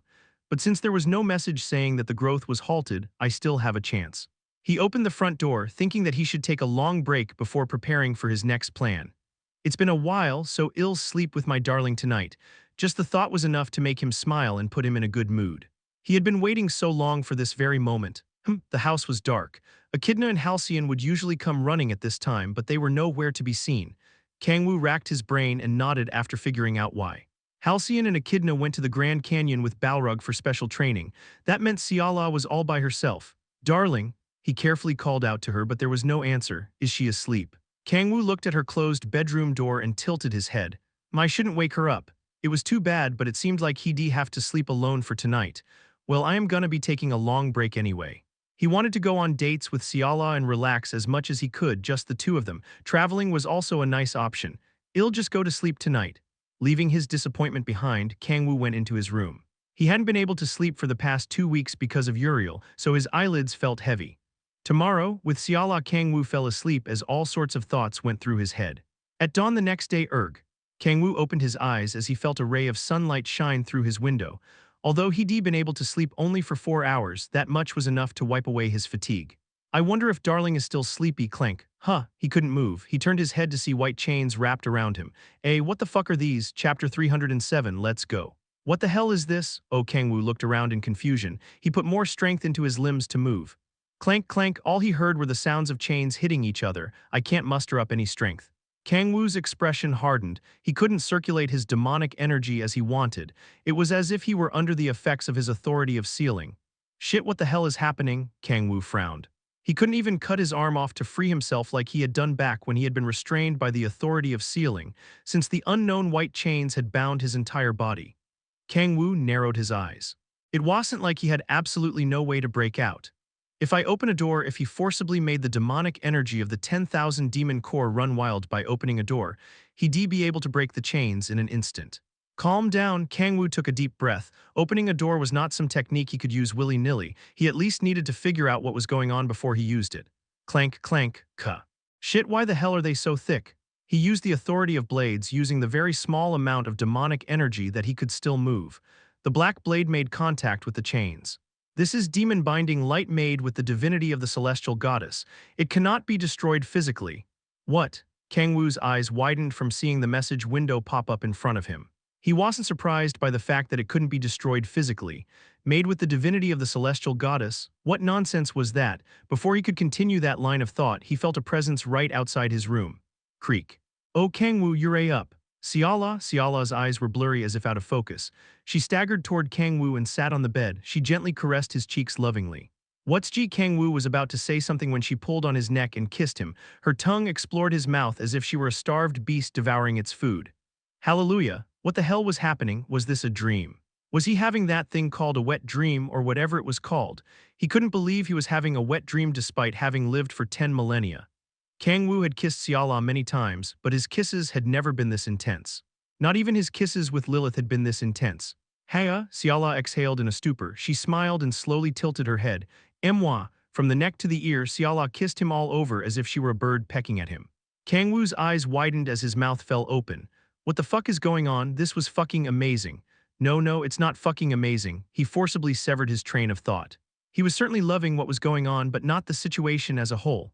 What are you doing, Ciala? He asked in a low voice. Ciala was clearly acting very weirdly. She was not the gentle, kind, and shy woman that he was used to. It feels different from Lilith. Lilith knew exactly how to seduce a man, although the tentacles made it meaningless, and perfectly calculated her moves to take advantage of her knowledge. However, all that he felt from Ciala was not seduction but madness and obsession to make every inch of Kang-woo's body hers. Wait, madness and obsession? Kang-woo's expression hardened. Kang-woo Xiala opened her mouth with a trembling voice. You see, that rude angel kid said that I didn't know anything about you. Isn't that absurd? Her hands covered Kang-woo's cheeks. I would have understood it if it had been Lilith, but that wasn't the case. How dare he, when he met you far later than I have, when he doesn't even live with you or are lovers with you. Xiala's voice was starting to carry a hint of madness. As she stared at Kang-woo, her eyes started to shake violently. But for him to say that I don't know anything about you, fu, that's not the end of it. He said that I am not able to protect you, so I can't make you happy, you know. Kang-woo heard her grinding her teeth. Rumble, colossal energy flowed out of her. The power contained within the wave of energy could not even be fathomed by even Kang-woo. Holy fuck, Kang-woo's face paled. You also think that's absurd, right, Kang-woo? I can't make you happy. That can't be right, she smiled faintly and hugged Kang-woo's head. Two soft mounds of flesh touched his head. Now she whispered seductively, you can do as you wish, Kang-woo. The temptation spread like poison, Xiala giggled. I'll protect you from now on, Kang-woo. She licked her lips and let out a heated breath. You don't need to do anything from now on. There's no need for you to be weighed down by the obligation to save the world anymore. Darling. There seems to have been a misunderstanding. Just lie still. I can't get up anyway since I'm tied up. Fufu, you can just stay like that from now on. I'll do everything for you. Her eyes were hazy as if she were high. Light poured out of the 12 white wings that had sprouted from her back. They flickered black like a broken light bulb. Kang-woo's face paled. The questions in his mind had finally been answered. Fuck, he fucked up. Uriel wasn't the one with the seed of corruption. He had been completely mistaken. He had felt that something was wrong from the moment that the plan he had prepared so thoroughly had failed. It was Xiala. Kang-woo's mouth fell open in shock. It wasn't that he hadn't suspected her. He had checked if the clashing of his energy with Xperrif's energy had caused any negative effects on Xiala at the very beginning. That was where I fucked up. The entangling of energies itself had not influenced Xiala in any way. However, the problem had been that due to the entanglement, the energy of Xperrif within Xiala had grown bigger. In other words, Kang-woo had not realized that Xiala's body was transforming from that of a human to an angel. And because it's an angel's body, it had instinctive constraints that allowed one to keep their sanity in eternal life, just like demon bodies. Xiala's target of obsession is there was no need to even think about what it was. Fufu, Kang-woo. Xiala hugged him tighter and kissed him. Fuwuk, Kang-woo screamed in his head. His head had never been this jumbled before. The problem wasn't just that Xiala was falling. The biggest problem was I don't know if I should like it or not. To be honest, he liked it. He had practically lived like a virgin for 10 millennia except for his time with Lilith, so there was no way that he would dislike such a fantasy-like situation. Is it okay if it isn't suitable for all ages anymore? Should we go straight to the moon like this? All sorts of thoughts crossed through Kang-woo's mind. His instinctive desires and sense of reason were clashing with each other. He could hear them debating against each other in his head. Let's fucking go, we've waited 10 goddamn millennia for this. Calm down, take a deep breath and take off your pants. What the fuck, they were both on the same side. What do you think? You like it too, don't you? Ah yes, of course, he nodded furiously. In that case, Xiala kissed him once again, writing, the prerequisite quest has been completed. You have acquired the third key of the demonic sea abysm. A blue message window appeared in front of him, and the third symbol of the ring on his right middle finger shone. Xiala's eyes shifted to the ring, and her expression crumpled. What's this ring, huh? It's not something that rude kid gave you, is it? Is it? She bit her lip temperamentally. Please give me an answer now. It's a weapon I made. It can change into all sorts of forms. Kang-woo changed the form of the key of the demonic sea for Xiala to see. Oh, I see, I am sorry, Kang-woo. Xiala blushed and lowered her head. Yes, there's no way that you would be wearing a ring that someone else gave you. Yes, there's absolutely no way, she nodded and smiled. Oh, now that we're on the topic, why don't we also get couple rings? No, let's get them, I'll go buy them in a bit. Xiala kept talking without even giving Kang-woo time to answer. Kang-woo's expression got harder over time. The fall has begun. The fall will be permanent if it is not stopped right now. A warning window appeared in front of him. Hesitation appeared in Kang-woo's eyes. It was time to choose between the current assertive and wild Xiala and the kind Xiala with a beautiful smile, the one he had first met when he first came to Earth. Kang-woo feigned laughter. It was not even worth thinking about. He also liked the current Xiala to the point that he had almost cheered in delight. But the one he had met after 10 millennia in hell and the one who was best with a gentle and soft smile was the human hand Xiala. I will stop the fall, he had made up his mind, but the problem was that he didn't know how. Kang-woo used what little demonic energy he could move to contact Lilith. Lilith, my king, what is wrong? Kang-woo quickly explained the situation to her. Xiala did, get over here and help me. There was silence. Lilith's voice spread through his mind. I don't think I will be of much help to you, my king. If she's powerful enough to restrain you, then I wouldn't even be able to withstand a simple wave of her hand. Oh shit, then you can't open a door either. What am I supposed to do then? Listen carefully, my king. You said that an angel falls from grace when their obsession reaches the border of madness, right? Yeah, in that case Lilith kept talking. You need to start with alleviating that obsession. How am I supposed to do that? It's simple. She said without hesitation. Do it with Siala. Yeah, that will definitely what? Do what? Oh, you know exactly what I mean. What was he supposed to know? If she thinks that the target of her obsession is fully hers, that obsession will naturally be alleviated. So what was he supposed to do? Hurry, there's no time, my king. Hua, do it now. Kang-woo's mouth was agape with a dumbfounded expression. He saw Siala mumbling something as if she were a broken radio. Do it, for real. Was it really okay? Fu. He took a deep breath in and mustered up the resolve. Yeah, let's go. He was Kang-woo, a man roughly 10,000 years old. Let's fucking go. Yeah, I can fucking do it. I have all the knowledge I need. He had bought an external hard drive with 1 TB of storage without Siala knowing for a reason. Let's go, let's go, let's go. To the moon. Chapter 308. The moon goes down. Calm down for now. Don't get too excited. Kang-woo gripped his trembling chest and took deep breaths. It was a historical moment that took 10 millennia to arrive. He had honestly hoped to enjoy the opportunity in a more romantic atmosphere, but such idiotic thoughts had long since gone out the window now that the opportunity was actually in front of him. An intense heat spread through him. Siala. He looked over at Han Siala, who was eyeing him with a mad gleam in her eyes. He felt like she would devour him if he did nothing, but he couldn't let that happen. The goal above all else is to stop Siala's fall. He had no dirty intention of taking advantage of the situation to go to the moon with her. Yeah, this is just CPR. It was nothing more than medical treatment to stop Siala's fall from grace. He had no choice but to do it. He was planning on taking a very wholesome stance, just like a doctor saving their patient or a devotee praying to their god. Did something good happen, Kang-woo? Siala asked. His mouth seemed to have curled up without him even realizing it. He coughed while averting his gaze from Siala. The gears in his head turned in overdrive. I can't act rashly right away. Everything had a course that needed to be taken. He couldn't just dive straight into it. First, satiate Siala's desires with sweet words. Now that Kang-woo knew that her body was closer to that of an angel and that the target of her obsession was him, it was not hard to guess what her desires were. Just like with Uriel, no, it was actually easier than with Uriel, since his obsession over affection had not developed enough to make him fall from grace. Kang-woo slowly opened his mouth. Siala. Yes, Kang-woo, you've been lonely since I haven't been able to spend much time with you lately, right? He said in a warm voice. Siala nodded and hugged his head. Yes, I was so lonely, but there's no need to worry anymore. After all, there is no way that will ever happen again. Siala smiled widely and embraced Kang-woo with her 12 wings flickering black. From now until the end of time we'll always be together, she whispered sweetly. Kang-woo nodded calmly. Yeah, let's be together forever. Siala trembled. She then exclaimed in ecstasy, so you wanted that too? Kang-woo lifted his arms wrapped in chains and asked, sorry, but could you undo these? That's I want to touch you, Siala. I'll undo them right away, clunk. His arms were freed from the chains. Kang-woo caressed Siala's back. Hehe, she smiled. Although it was only a little, he noticed that the flickering had slowed down. Okay, his actions were proven to be effective. If so, he pulled Siala toward him and kissed her. Although his kiss wasn't as intense as hers, it was still intense enough for their emotions to be properly delivered to each other. Siala's wings were flapping in delight.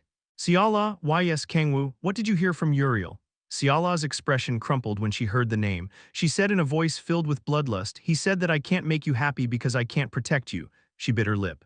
Isn't that ridiculous? He talked as if he were your lover when your lover is me. Don't you agree, Kang-woo? Siala stared at him in madness.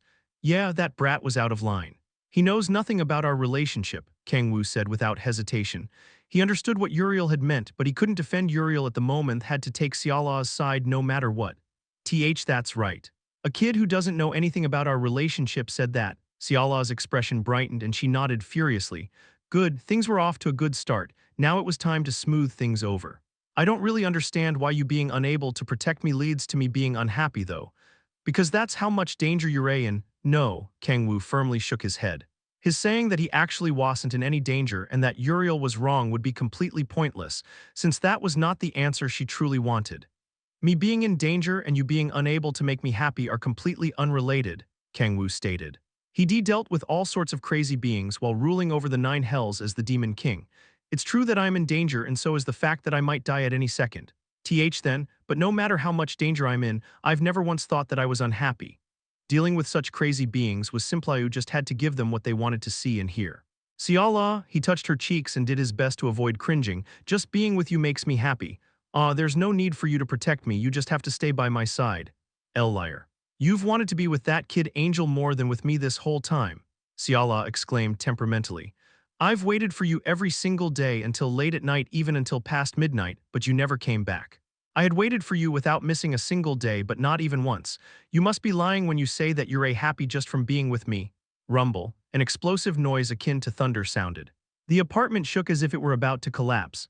No, Seoul itself was shaking due to her influence. Kang-woo's face paled. Just how fucking strong is she? He was truly shocked by Seraph's power, which was strong enough to shake an entire city. Siala put her hand on Kang-woo's shoulder and continued, you have to look only at me, love only me, talk to only me, and touch only me, understood? Siala, you don't have to worry. Her crazed eyes shifted to Kang-woo. She pushed him back down on the bed and got on top of him.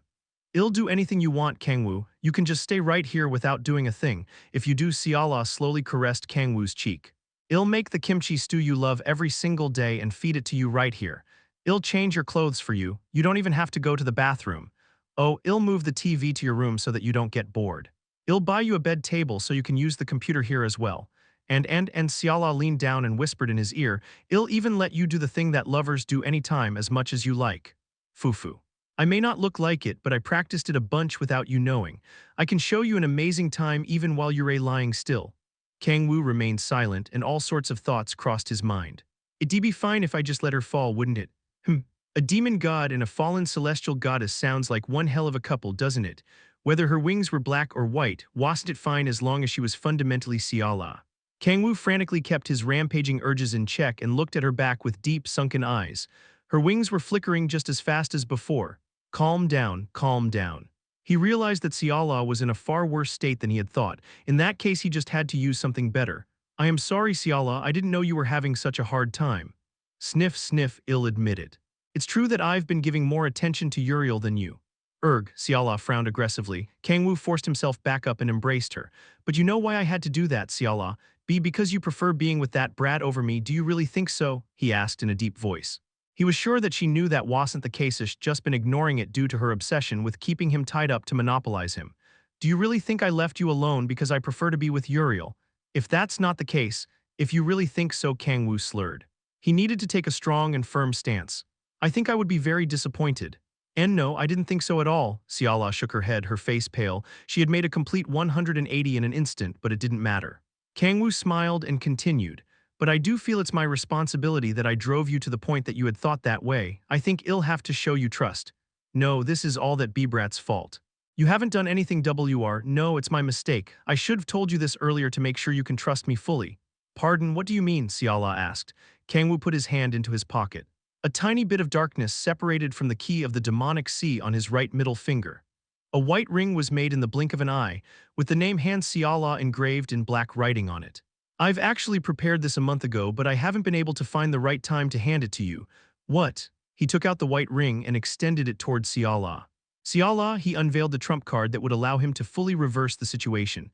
Let's get married. Rumble, an ungodly wave of power shook everything around them. Siala stuttered, her face turning a concerning shade of red.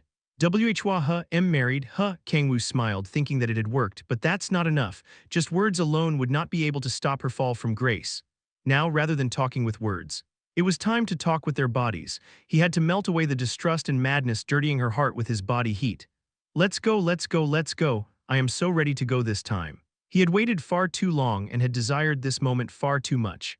Finally, after 10 millennia, no, for the first time in his life, it's different from what I did with Lilith. It was far too painful to consider being attacked by a tentacle monster spewing pus as experience. No tentacles, 2 eyes, no pus, phenomenal. Kang-woo slowly reached out to her while suppressing his tears as much as he could. Just then, sniff, sniff, along with Siala's tears, the energy of Skyfall is weakening. The fall will soon be cancelled. What the fuck, Kang-woo, but they haven't done it yet. Why, yes, I'd love to. Wait just a goddamn minute. This ain't it, Chief. Why are you doing this? We still haven't talked with our bodies yet, Siala. This isn't something that can just be resolved with words. And no, Kang-woo reached out in desperation. Something was going terribly wrong. It can't succeed already, we've only just talked. They still haven't gone to the moon, fall again, not like Thea's. The seed of corruption is disappearing. Fu-woo-wook, nu-woo-wo. Let's tears drip down Siala's cheeks, get married. Kang-woo looked at her 12 wings as they reverted to their usual white color and cried, You have successfully prevented the fall. No, not this, I didn't want this. Kang-woo and Xiala cried while hugging each other until the moon went down and the sun came up. Chapter 309, was it Raquel's doing? Karg-herg, Lady Gaia, a woman, lying down on an altar in the middle of a giant castle made in a space filled with white light, grimaced in pain. Her brown hair, wet with sweat, slid down from above the altar. The faint light flowing out of her shook greatly. Gather the gods immediately, divinity, we need divinity, anxiously shouted Uranus, the man with red hair akin to a lion's mane. The nearby servants lowered their heads. We apologize. All the gods from Olympus, Valhalla, Takamagahara, their divinities have all reached their limit. If we borrow any more divinity from them, they will also shit. Are you suggesting we just stand by and watch as Lady Gaia is annihilated? This world is over as soon as she disappears. Uranus angrily shouted. The Earth losing its head god would mean that there would be no one left who could manage the Gaia system, a portion of the providence granted to Earth. If that were to happen, otherworldly invasions would be permitted, and the restrictions binding the gods would completely disappear. All that would await them after that was the end. Unless a being with at least the same level of divinity as Gaia took control of the system, Earth's destruction would be inevitable. Cough, cough, do not get agitated, my child. Just then Gaia slowly got up from the altar. Uranus' eyes widened. Lady Gaia, he knelt on one knee and lowered his head. Gaia clenched her chest in agony. She said with a heavy voice, contact my incarnation. There is something I must tell my children. Erg. Oh, Kang-woo got up, feeling the rays of sunshine beaming on his face through the window. There's more than usual. Kang-woo tilted his head as he looked at the red marks that had appeared on his body. It had been 3 days since he stopped Han Xiala's fall from grace. He was still sticking to her all day to give her unstable mind proper care. Of course, they also slept together. He had first thought about avoiding sleeping with her since he didn't know how his demonic energy would influence her. But he changed his mind as soon as he noticed her extreme sorrow when he brought it up to her. He couldn't afford to take the immediate risk to avoid a risk that he wasn't even sure would happen or not. My demonic energy control shot up again, Kang-woo said with a smile. Other than the fact that he got to sleep with Xiala, there were too many other benefits to it for him to give it up. My stamina goes down, but it was an extremely easy price to pay, considering how much his demonic energy control improved with each session. Darling, oh good morning, Kang-woo. As he came out of his room, Xiala approached him with a smile. She was trotting toward him when she suddenly stopped in her tracks. She lowered her head in sadness as if remembering something. Gim, so sorry about back then. I still have no idea why I acted that way. Haha, how many times are you going to say that? I told you it's okay. But still, Xiala blushed. She still could not understand what had come over her to bind Kang-woo in chains. No matter how much I wanted to be with Kang-woo, she was swept with regret for having gone too far. Kang-woo thankfully forgave her, but if he had come to avoid her due to what had happened, she would have regretted it for the rest of her life. But thanks to that, Xiala touched the white ring on her left ring finger. Hehe, although Shed touched, stroked, and licked it hundreds of times already, she couldn't help but smile every time she looked at it. She recalled what Kang-woo had said to her while holding her hands when they had first met. 3 kids sounds good, she said. I'll do my best, Kang-woo. On what? I've been practicing super hard. Kang-woo tilted his head. Xiala lightly kissed him and hummed as she turned around. Oh, right. Xiala, how is it handling that power? You haven't felt Seraph's consciousness or will or anything like that, have you? Kang-woo asked worryingly. No, nothing like that, Xiala said as she slightly raised her hand. Womb. An immense wave of power spread out as 12 wings appeared on her back. Although it was weaker compared to when Shed fallen, she was still emitting enough power to easily wipe out a Prince of Hell. This is Lady Seraph's power, right? Xiala asked. It is. I still can't believe that her soul is inside me. It isn't something to be happy about. You don't know when she'll take control of your consciousness, so you need to avoid using her power as much as possible, Kang-woo stated with worry, and Xiala shook her head. No, I want to use this power. Her voice carried determination. I've always been protected by you. I don't want things to stay that way, she smiled. I will protect you from now on, Kang-woo. Kang-woo kept his mouth shut and groaned. The benefits of Xiala being able to control Seraph's power couldn't be overstated, since a god on the same level as Gaia would be added to the roster. Although it seemed she still had a long way to go to fully control that power, she was as strong as Balrog and Kim Si-hun now. Not only that, but she's a support. She wouldn't be that strong if she tried to fight in the vanguard like Balrog and Si-hun. Her power truly shone when she was giving support from the back, boosting recovery, reducing consumption of energies like mana and chi, and giving buffs that boosted brain processing speed and hardened one's mental state. Not just that, there were no stats that she couldn't buff. Even Si-hun was surprised. Kang-woo had once made Si-hun duel Balrog twice before and after being buffed. Si-hun had just barely lost to Balrog without being buffed, but had managed to overpower Balrog in less than 5 minutes after being buffed. Considering how strong Si-hun and Balrog were, a buff making such a difference was absolutely unreal. Even considering the dangers of using the power, giving it up would be a waste. If the one with this power had been anyone else but Sioa, he would have done whatever it took to make that person his familiar. That was how valuable she was at the moment. Plus, it's only been 3 days since she managed to consciously use the power. There was a huge chance that her buffs would become even better. Plus, I feel like I get better at using this power every time I sleep with you for some reason, Kang-woo. Xiala controlled the white light flowing out of her hand in fascination. Kang-woo nodded. He also used to be curious about that. Right, I wonder why that happens when all we do is sleep. A weird sense of silence fell momentarily. Xiala froze and smiled awkwardly. Ho ho ho. Your guess is as good as mine. I wonder why when all we really do is sleep. Darling, right, hurry Kang-woo, breakfast is ready. Oh okay. Xiala pulled him into the kitchen by the arm. As he reached the dining table, he saw a steaming pot of kimchi stew and 3 sets of spoons and chopsticks. Are Echidna and Halcyon coming back today? Even then, the number didn't match. No. Lilith is going to be joining us in a bit. Ding dong, speak of the devil, the bell rang. I'll be right there. As Xiala opened the front door, Lilith entered the apartment. Just as Kang-woo had commanded, she was in the form of Kurosaki Yuri. Hell yeah, Kang-woo clenched his fists. He would welcome her with open arms as long as she was in that form. Good morning. Did you sleep well last night, Xiala? Oh yes, I was very happy. Ho ho ho, you shouldn't monopolize the king too much. From time to time I will also, of course. Oh, but in exchange, please teach me the technique you told me about. Oh my, already. The two women had made some kind of deal without Kang-woo knowing. He paid it no mind and asked, are you here to eat? Oh right. I was planning to, but something came up. What happened? I will explain on the way. We will have to go right now. Lilith opened a gate that led to the Hall of Protection in the middle of the living room. There is something off about Gaia. A woman with brown hair was lying on a bed in a room with almost no other furniture. Anyone could tell from just looking at her that she was in terrible condition.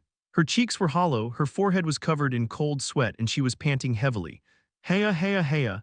Gaia next to her bed, Si-hun held Gaia's trembling hands and lowered his head as if he were praying. It had been 30 minutes since Gaia's condition had suddenly worsened. Si-hun was becoming more and more anxious with each second. He raised his head to look toward the middle-aged woman across from him, Grace McCubbin. She was publicly the leader of Guardians, but she had been Gaia's caretaker since before Si-hun had taken over that role for her. Grace, what should we? There is nothing we can do. This is not the first time this has happened. It's happened before. Yes, Grace gently swept back Gaia's hair, which was drenched with sweat. It's exactly the same as back when she received the revelation about the demon of prophecy. The demon of prophecy. Si-hun frowned aggressively when he heard those words, and an immense bloodlust poured out of him. Slam, Si-hun, Hyungnim. Kang-woo slammed the door open and entered the room. Hey, what happened? I came as soon as I was contacted. What's wrong? Cha Yeonju and Tian Wuchen arrived shortly after, and I heard the news. The incarnation of Lady Gaia is in a weird condition. Uriel also entered the room. All the super elites of Guardians and an Archangel were gathered in one place. A nervous atmosphere filled the room. Heya, heya, are you okay, Gaia? Kang-woo asked as he walked toward her. Gaia nodded with great difficulty and tried to raise herself into a sitting position, but she collapsed to the side. Gaia, Si-hun helped support her. Thank you, Protector Kim Si-hun. Gaia faintly smiled and sat back up. I received a new revelation. A heavy silence overtook the room. Kang-woo listened to her words with caution. Just what is it about for her expression to be this dark? I do not know the exact time frame, but Gaia shut her eyes tight and bit her lip. The nervousness in the room worsened. Lady Seraph's soul has fallen into the hands of darkness. Wham! Kang-woo slammed his fist down as soon as Gaia finished her sentence. He then spoke without hesitation. Was it Raquel's doing? Chapter 310. Let's do it. No matter how much anyone thought about it, there was only one being who could even be capable of corrupting celestial goddess Seraph. I am not sure either, Gaia said as she shook her head. However, I am sure that it has something to do with the demon of prophecy. In that case, there is no question about it, Kang-woo said, a serious expression on his face. Raquel must have been the one who corrupted Lady Seraph. It was obvious, since Raquel was the constellation of corruption and a loyal subordinate of the demon of prophecy. W8. What are you talking about? Uriel looked around in confusion. He already knew very well that the power of Seraph keeping the constellations of evil sealed was gradually weakening. Her soul, which had gone missing a few years ago, needed to be found to restore that power. The other angels were searching across the entire continent of Aerner as they spoke, but Lady Seraph's soul has fallen into the demon of prophecy's hands. Uriel's face paled. If that was true, then it was a massive deal. Shit, that's impossible. There's no way that Lady Seraph's soul has fallen into the demon of prophecy's hands, Uriel shouted aggressively. Crackle. Blue lightning sparked around him. Calm down, Lord Uriel. Kang-woo grabbed his shoulder. Uriel lowered his head as if he were embarrassed. He said in a low voice, sorry, it's okay. I am just as confused as you are. Kang-woo also swept up his hair as if he couldn't understand what was going on. Gaia, who had been listening in silence, opened her mouth. It seems I haven't properly relayed Lady Gaia's revelation. Lady Seraph's soul has not been corrupted. What? Uriel's eyes widened. Then are you saying that she sided with the demon of prophecy despite not having been corrupted? Yes, according to Lady Gaia. Nonsense, slam. He stomped on the ground.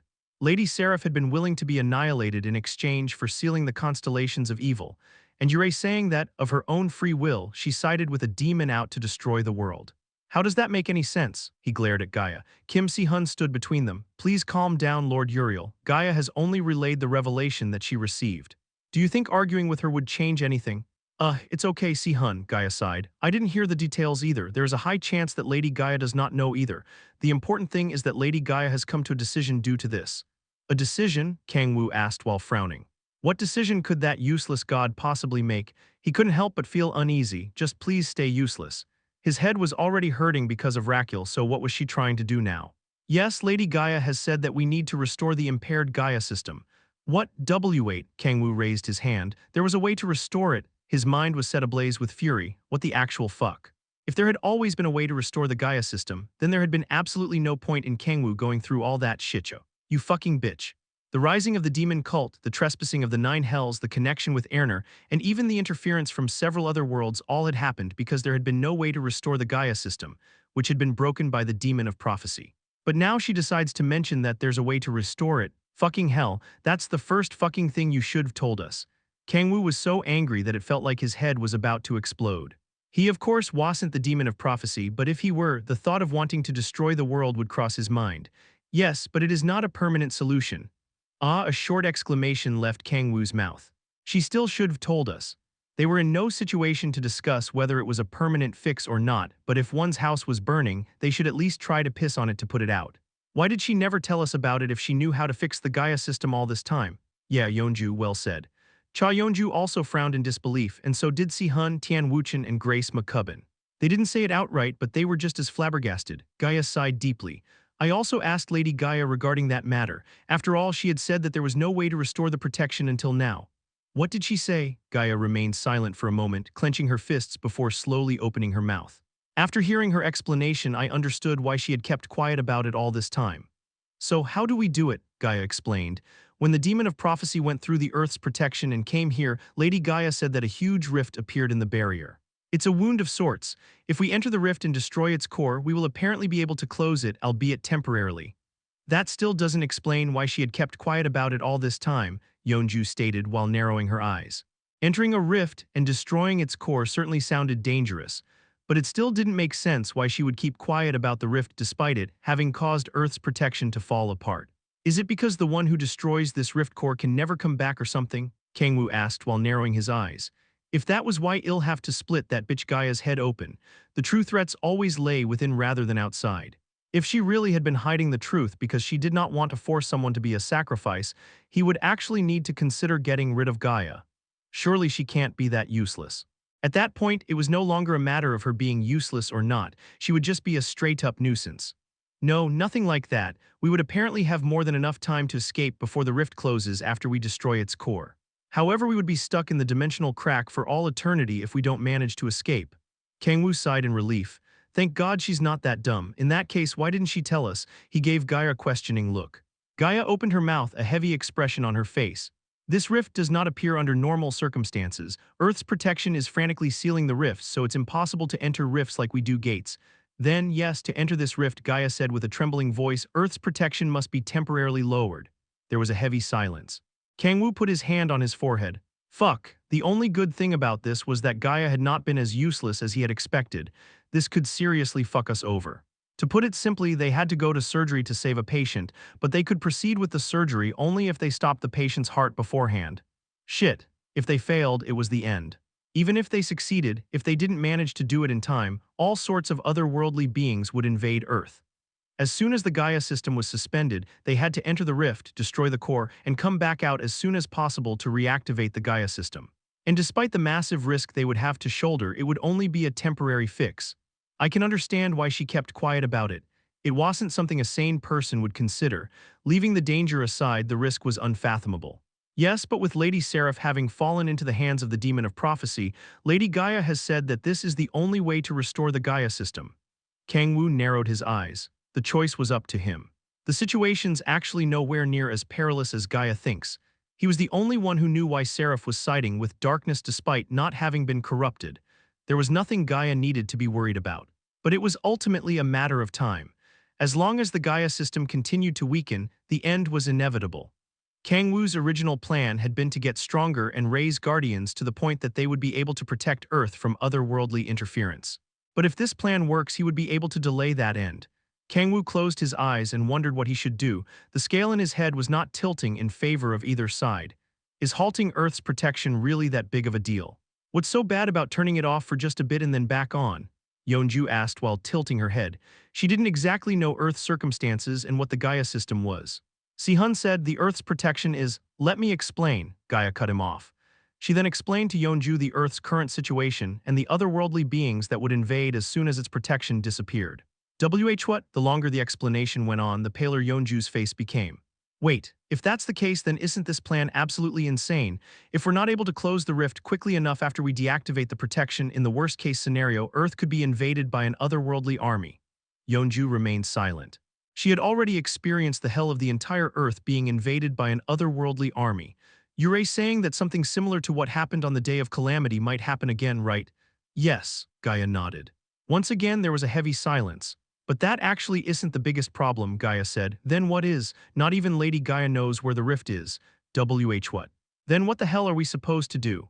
If the same analogy of the surgery was used again, then forget stopping the heart. They couldn't even perform the surgery since they had no idea where the injury was. Lady Gaia said that 3 days was the absolute limit. If we don't find the rift, destroy its core, and escape by then, a catastrophe of the same level as the Day of Calamity will happen again. How the hell are we supposed to find it in 3 days? Finding a rift that they had no idea where it could be in just 3 days was just absurd. Gaia, I agree with Yeonju, this operation is far too reckless, Si-hun said while also shaking his head. Gaia smiled bitterly while nodding. Yes, I think so too. I'll do my best to tell Lady Gaia. Please forget about this and wait, Kang-woo interrupted. If we know where the rift is, the success rate would skyrocket, wouldn't it? Oh yes, of course. Kang-woo clenched his fists. The scale in his head tilted instantly. The rift that had formed when the demon of prophecy had come to Earth, he knew exactly where it was. Let's do it. The restoration of the continuously weakening Gaia system was in his hands. Chapter 311, Into the Rift. What, you want to do this? Cha Yeonju asked in absurdity. There was a limit to being insane. Even if Guardians possessed enough authority to exert control over countries all over the world, the chances of closing a gate that they didn't even know where it could be was far too low. It was like finding a needle in a desert, so it was difficult to do even if they mobilized every single player in the world to find it. If my thoughts are correct, I can pinpoint where the rift is to an extent, Kang-woo said calmly. He of course did not know to an extent, he knew exactly where it was. The E-rank gate that I first met Xiala in. He was sure that the rift was in the gate inhabited by goblins, but I can't just say that outright. He couldn't afford to answer that he knew because he was the demon of prophecy if they happened to ask how he knew. I can't be the one to find the rift. It needed to be found by someone else. Only then would he be able to escape suspicion. How can you pinpoint where the rift is, Hyung-nim? Asked Kim Si-hun while tilting his head. Kang-woo slowly answered after taking some time to settle. You know that demonic beasts appear in gates, don't you, Si-hun? Ah yes, of course. Unlike monsters that had mana stones within them, demonic beasts moved with the power of demonic energy. These beasts were known as variant monsters within the gates and were considered a form of disaster. Demonic beasts appeared in all gates regardless of rank. In other words, demonic beasts of around the 5th to 6th hell appeared within C-rank gates. Not just that, since they did not drop the expensive energy sources that were mana stones, many players naturally avoided them, to the point that they avoided hunting in that gate even after the demonic beast had been subjugated. If we assume that demonic beasts started to appear in gates because the demon of prophecy crossed into Earth, it's highly likely that it is due to the influence of those rifts, Kang-woo surmised. Oh, if that's the case, Si-hun's eyes shone as if he had noticed what Kang-woo was trying to get at. The rift must be within one of the gates that a demonic beast had been reported in. Exactly, Kang-woo answered while nodding. Not even he knew exactly if there was a connection between the two, but the important thing was to package it as something that resembles the truth. However, it was not without its flaws. But there are tons of gates with unconfirmed demonic beast appearances. It's not like every single gate on Earth has been checked. Yeonju pointed out the flaw in his deduction. Like she had said, the only gates with confirmed demonic beast appearances were the ones with high player traffic. Earth had not yet been able to reclaim all the land that had been taken by monsters, and there were hundreds of gates that were restricted to players. Since the operation was unbelievably risky, simply relying on probability was suicide. That's why I have a proposition, Kang-woo suggested. Since he had expected such a rebuttal, he continued without hesitation. He turned his gaze toward Gaia. Gaia, could you tell the gods to turn off Earth's protection for 3 hours instead of 3 days? Ah, that should be possible, Gaia answered. If we're unable to find the rift within those 3 hours, let's give up on this operation. Silence fell. Si-hun, Yeonju, and Uriel fell into thought. 3 hours should be enough to somewhat resist the otherworldly interference, right? Kang-woo remarked, since they had brought up 3 days in the beginning, if it's 3 hours there may be some consequences, but I believe it's more than possible. But Gaia continued in worry. Would we really be able to find it in just 3 hours? We have to, Kang-woo replied with composure.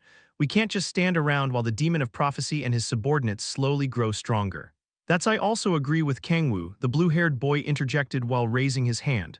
I don't know why Lady Seraph decided to take the demon of prophecy's side, but if that is what they had planned to happen, I can't just let it be.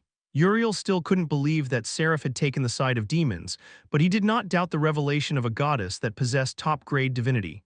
I have to buy time. He needed enough time to let Michael know of the situation and think up a countermeasure. Restoring Earth's protection and returning Gaia's power to an extent would buy more than enough of that time. Gaia clenched her small fists while shutting her lips tight. She said while softly nodding, I understand. In exchange, I will tell Lady Gaia to reactivate Earth's protection after 3 hours pass no matter what, understood. Kang-woo nodded, he slowly got up and slowly turned around. Now then it was time to prepare for the operation. There was not much action that Kang-woo himself needed to take for this operation. Players of Guardians had been dispatched in parties to every gate that had been reported of demonic beast appearances.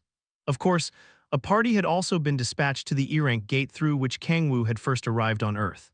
Even though Kang-woo had not done anything, Si-hun had gone to that gate himself because it had been deemed a dangerous gate with more than 5 demonic beast appearances. There's no way that Si-hun wouldn't be able to find the rift. Although there was a chance that the rift wouldn't be found since each gate differed in interior size, there was absolutely no need to worry in Si-hun's case. He could use sword control, albeit limited, to fly into the sky to look around. Right then, with the commencement of the operation imminent, Kang-woo raised his right hand to take a look at the black ring on his middle finger. The 3 of the 5 geometric symbols were shining faintly.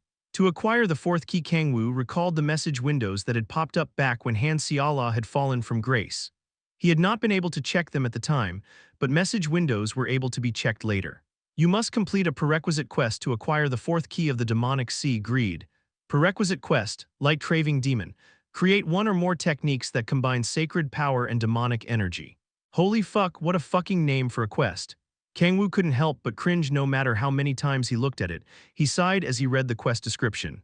He had thought at first that it was actually simpler compared to what he had to do to acquire the 2nd and 3rd keys, because he was sure that there was no one better than him when it came to controlling energies within himself, whether that be sacred power or demonic energy.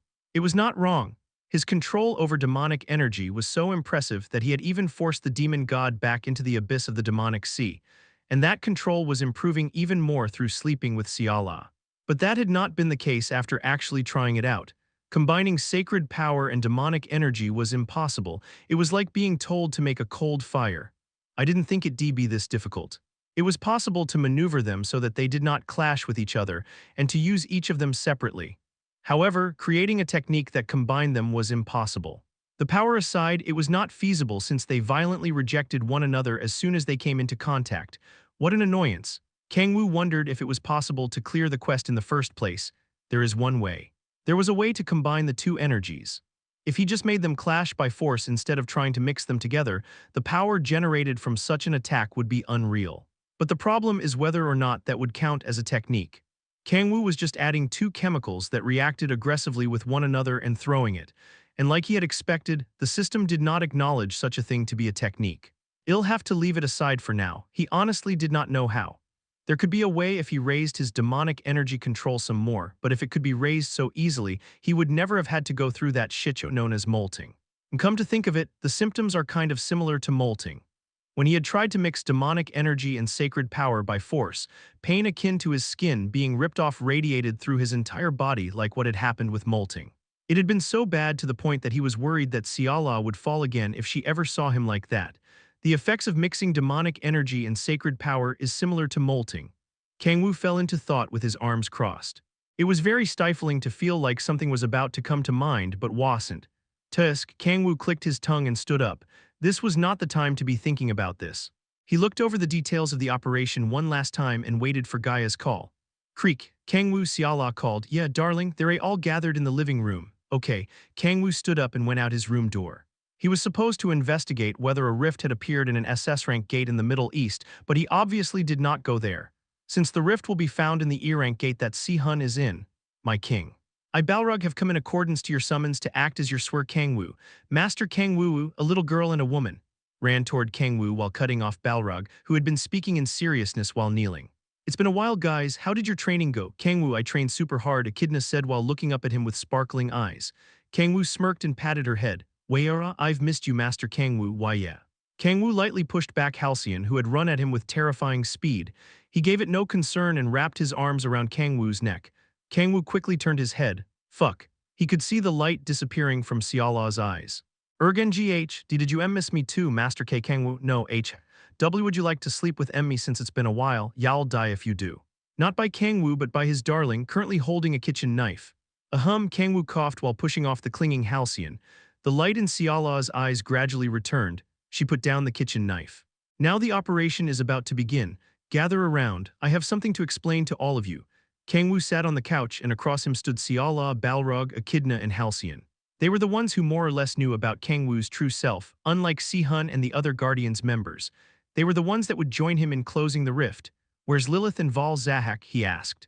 Lilith is regulating information from the Hall of Protection, and Val Zahak is keeping an eye on Lucis. Kang-woo nodded. Balrog, have you succeeded in what I told you to do last time? Yes. I have almost perfectly adapted to this human body, Balrog answered while manifesting the Overlord armor on his right arm. Kang-woo nodded again and continued, you guys will be. He slowly explained the details of the plan. Woom. Kang-woo's communication crystal rang. It was from Si-hun. Hyung-nim, a purple rift that we've never seen before has appeared. Got it, Kang-woo answered concisely and turned to his 4 party members. Let's head out. Chapter 312, Satellite World, Part 1. In the suburbs of Seoul was an E-rank gate very popular among low-level players, bustling with goblins that even an adult man could hunt as long as they had a weapon. However, that was mostly in the past. The rank of the gate had been adjusted to S after the appearance of demonic beasts known as variant monsters. The appearance of variant monsters was a problem in and of itself, but the bigger problem was that each of these demonic beasts were so strong that world rankers needed to get involved. Even Sword Dragon Kim Si-hun, the strongest player in humanity and assumed to be far above world rankers, had to be mobilized once. Hyung-nim, over here, Si-hun shouted to Kang-woo, who had brought his subordinates. Kang-woo, after hearing him, followed Si-hun's voice.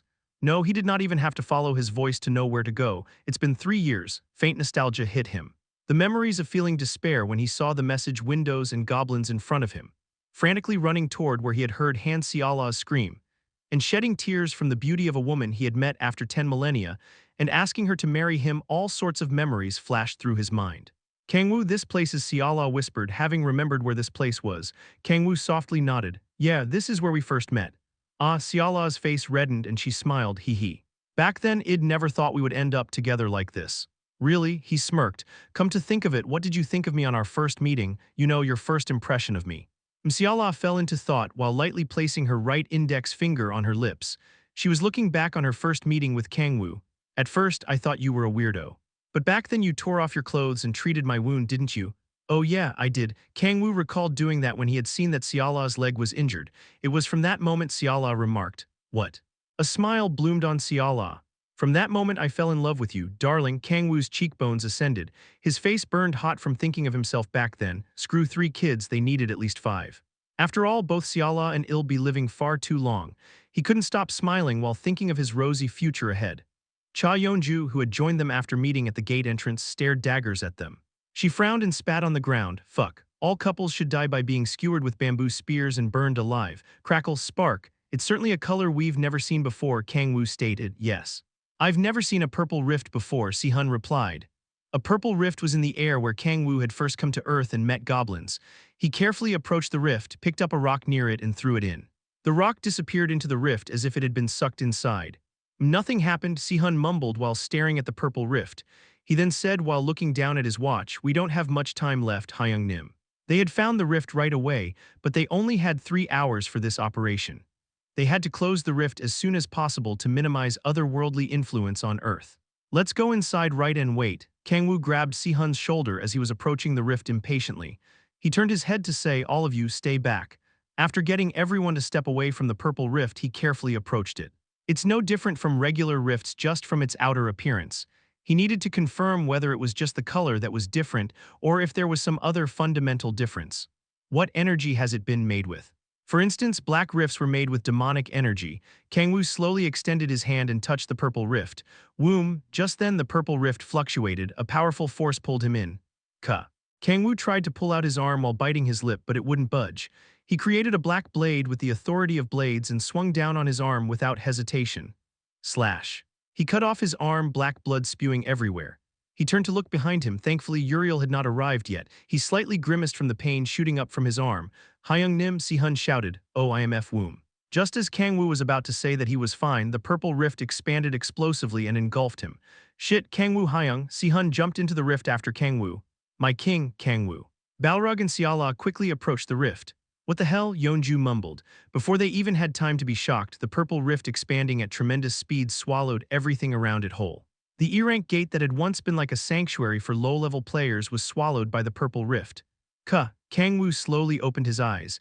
He narrowed his eyes from the pain shooting up from his arm. He raised himself up from the ground and looked around, where he was in a desolate area. The sky was ash-colored and the ground was so dry that it was split everywhere. Giant rocks that seemed to be from wreckages were scattered all over the place. "Ridding, you have entered Shade, a satellite world of the Triad. What the fuck is this?" Kang-woo cursed as he read the message window that had popped up in front of him. "First and foremost, Authority of Regeneration." He grabbed his arm on the ground and placed it on his severed arm stump. The wound regenerated instantly as it bubbled. Now then, Kang-woo slowly read the message window in front of him again, and his eyes narrowed into slits.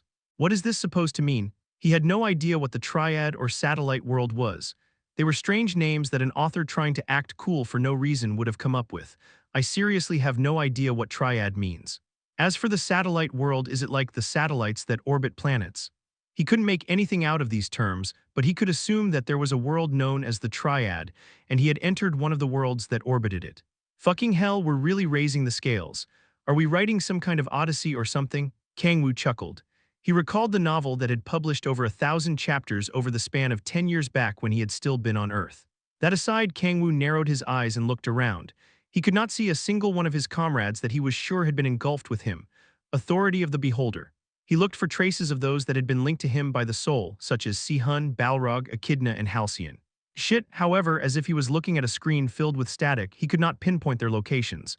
The only thing he could feel was that they were still alive. Seala is fine too. Kang-woo had crammed the Authority of Protection plus other authorities into the ring that he had given Seala. He was easily able to check that her life was not in danger even from far away.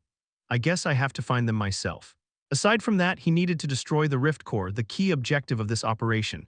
Realizing that he did not have a lot of time, he soared into the air using the authority of the sky. Kang-woo. Just then, Kang-woo saw Seala among the rocks scattered about. She quickly approached him with a smile as soon as she saw him. "So this is where you were," she exclaimed. "Darling, phew, I was so scared after being separated from you."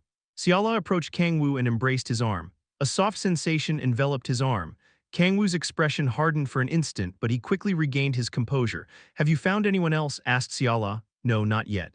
Seala sighed in disappointment. "What about you? I haven't seen anyone else either. How long has it been since you woke up?" "I just woke up as well, behind that rock over there.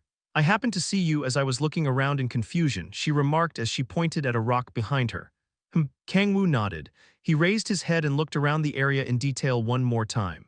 He checked the distance between the rock that Seala had pointed at and where they were right now. "I see," he mumbled while nodding as if he was thinking about something very deeply. Kang-woo. Seala embraced his arm even tighter and called him with a trembling voice. She twisted around as if she needed to pee and leaned on him while panting heatedly. "I was so scared because I was separated from you," Seala said seductively. She reached into his clothes. How about we do it for a bit before we go find the others? And now, right here, Kang-woo asked. His face dyed with bewilderment. Xiala nodded. She then answered restlessly, yes, I can't hold it any longer. Kang-woo gulped. He looked around and then grabbed her shoulders. In that case, their lips grew closer. Kang-woo Xiala closed her eyes. She pushed her breasts on Kang-woo and wrapped her arms around his neck. Slip. Xiala's shadow moved like a living organism along the ground. It traveled up Kang-woo's body and slowly reached for his head. A sharp blade came out of the shadow and aimed for the back of his head. But you know, Kang-woo suddenly opened his mouth while tilting his head for a kiss. Yes, what is it? Kang-woo asked Xiala, flustered. The corners of his mouth curled up as he stared at her. You should have done a better job, I beg your pardon. There ain't not that small, what do you crack? Kurg, Kang-woo's hands that had been on Xiala's shoulders suddenly grabbed her neck. He pulled her away from him and continued, my darlings aren't that small, damn it.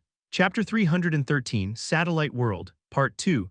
Kurg cough. Han Xiala struggled in pain from being strangled. No, to be more precise, something that had the form of Han Xiala was struggling. Her skin melted down, leaving behind a quivering darkness. It was a unique and grotesque lifeform, as if it was made of shadows. Oh, Kang-woo smirked. Are you a detective Conan criminal? The lifeform looked exactly like that. The lifeform exclaimed in an unknown language. Kang-woo used the authority of language to interpret the alien language. Let me go, well, I guess you have some form of intelligence. That made things much easier. Kang-woo pulled the black shadow toward him and his eyes narrowed into slits. Who are you and where are we? The black shadow averted Kang-woo's gaze. Kang-woo ferociously bared his teeth. A savage bloodlust that a mortal being could not dare hope to endure flowed out from him. Eek! The black shadow exclaimed in fear. It trembled. Black shadows spurted out from its mouth as if it was frothing. I should tone it down a bit. Aside from having almost perfectly turned into Xiala, the black shadow seemed to be lacking in pure combat prowess. It seemed to be as strong as a demon from the 5th or 6th hell at most.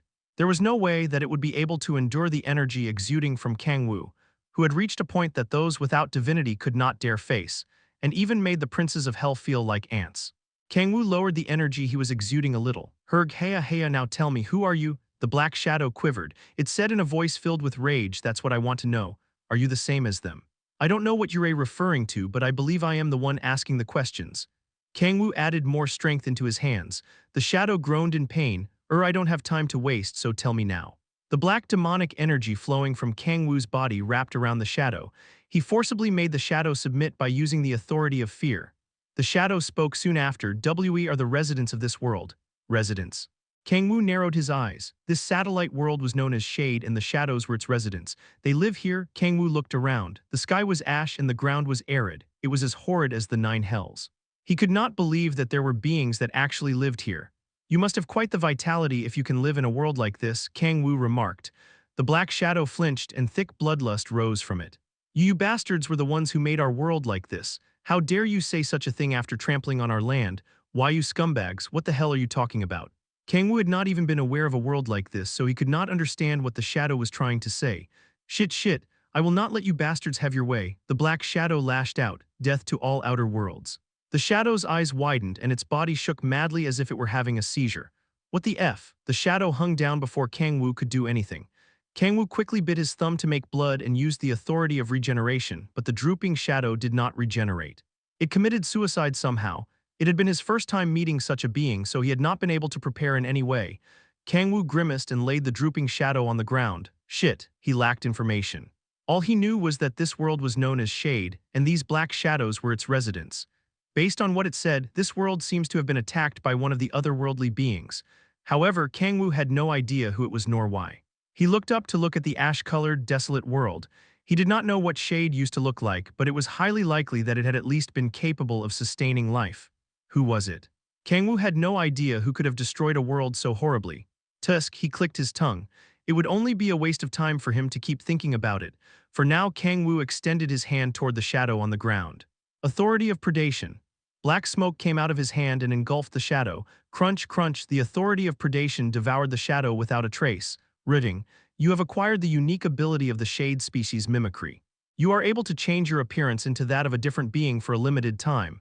This is Kang-woo's eyes widened. He had gotten an unexpected profit. This should be extremely useful. As long as he had this ability, there was no longer any need for costumes. None of his demonic energy, sacred power, nor mana had risen, but this was a valuable ability in a different way. He tried changing into Kim Si-hun by using mimicry. Wow, the transformation was so perfect that even he was impressed. It was so perfect that even Si-hun himself would be confused. Kang-woo canceled mimicry. This isn't the time. Finding his scattered comrades took priority.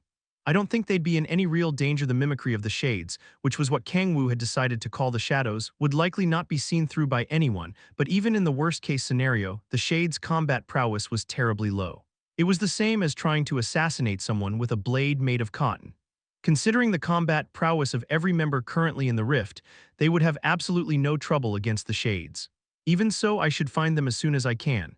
Kang-woo flew up using the authority of the sky. He saw someone not that far away. It was Han Xiala. I am not completely sure yet, though. Considering the shade's unique ability, it was too soon to make assumptions. Kang-woo quickly flew toward Xiala. Kang-woo, in her hand was Kang-woo's severed head. Black shadow flowed down from the severed area like blood. Holy fuck. Kang-woo flinched from seeing the head of a being that looked exactly like him. He felt like he could see behind her an ocean with a twilight coming down on it for some reason. He instinctively checked to see whether or not his head was intact. Are you really Kang-woo? Xiala asked in doubt. She seemed to have been attacked by a shade that had turned into Kang-woo. She cautiously approached him and pulled up his shirt. Xiala smiled brightly as soon as she saw the red marks on his chest. Kang-woo, she hugged him, it's the real darling.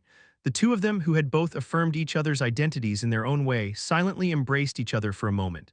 Kang-woo then asked, have you seen anyone else?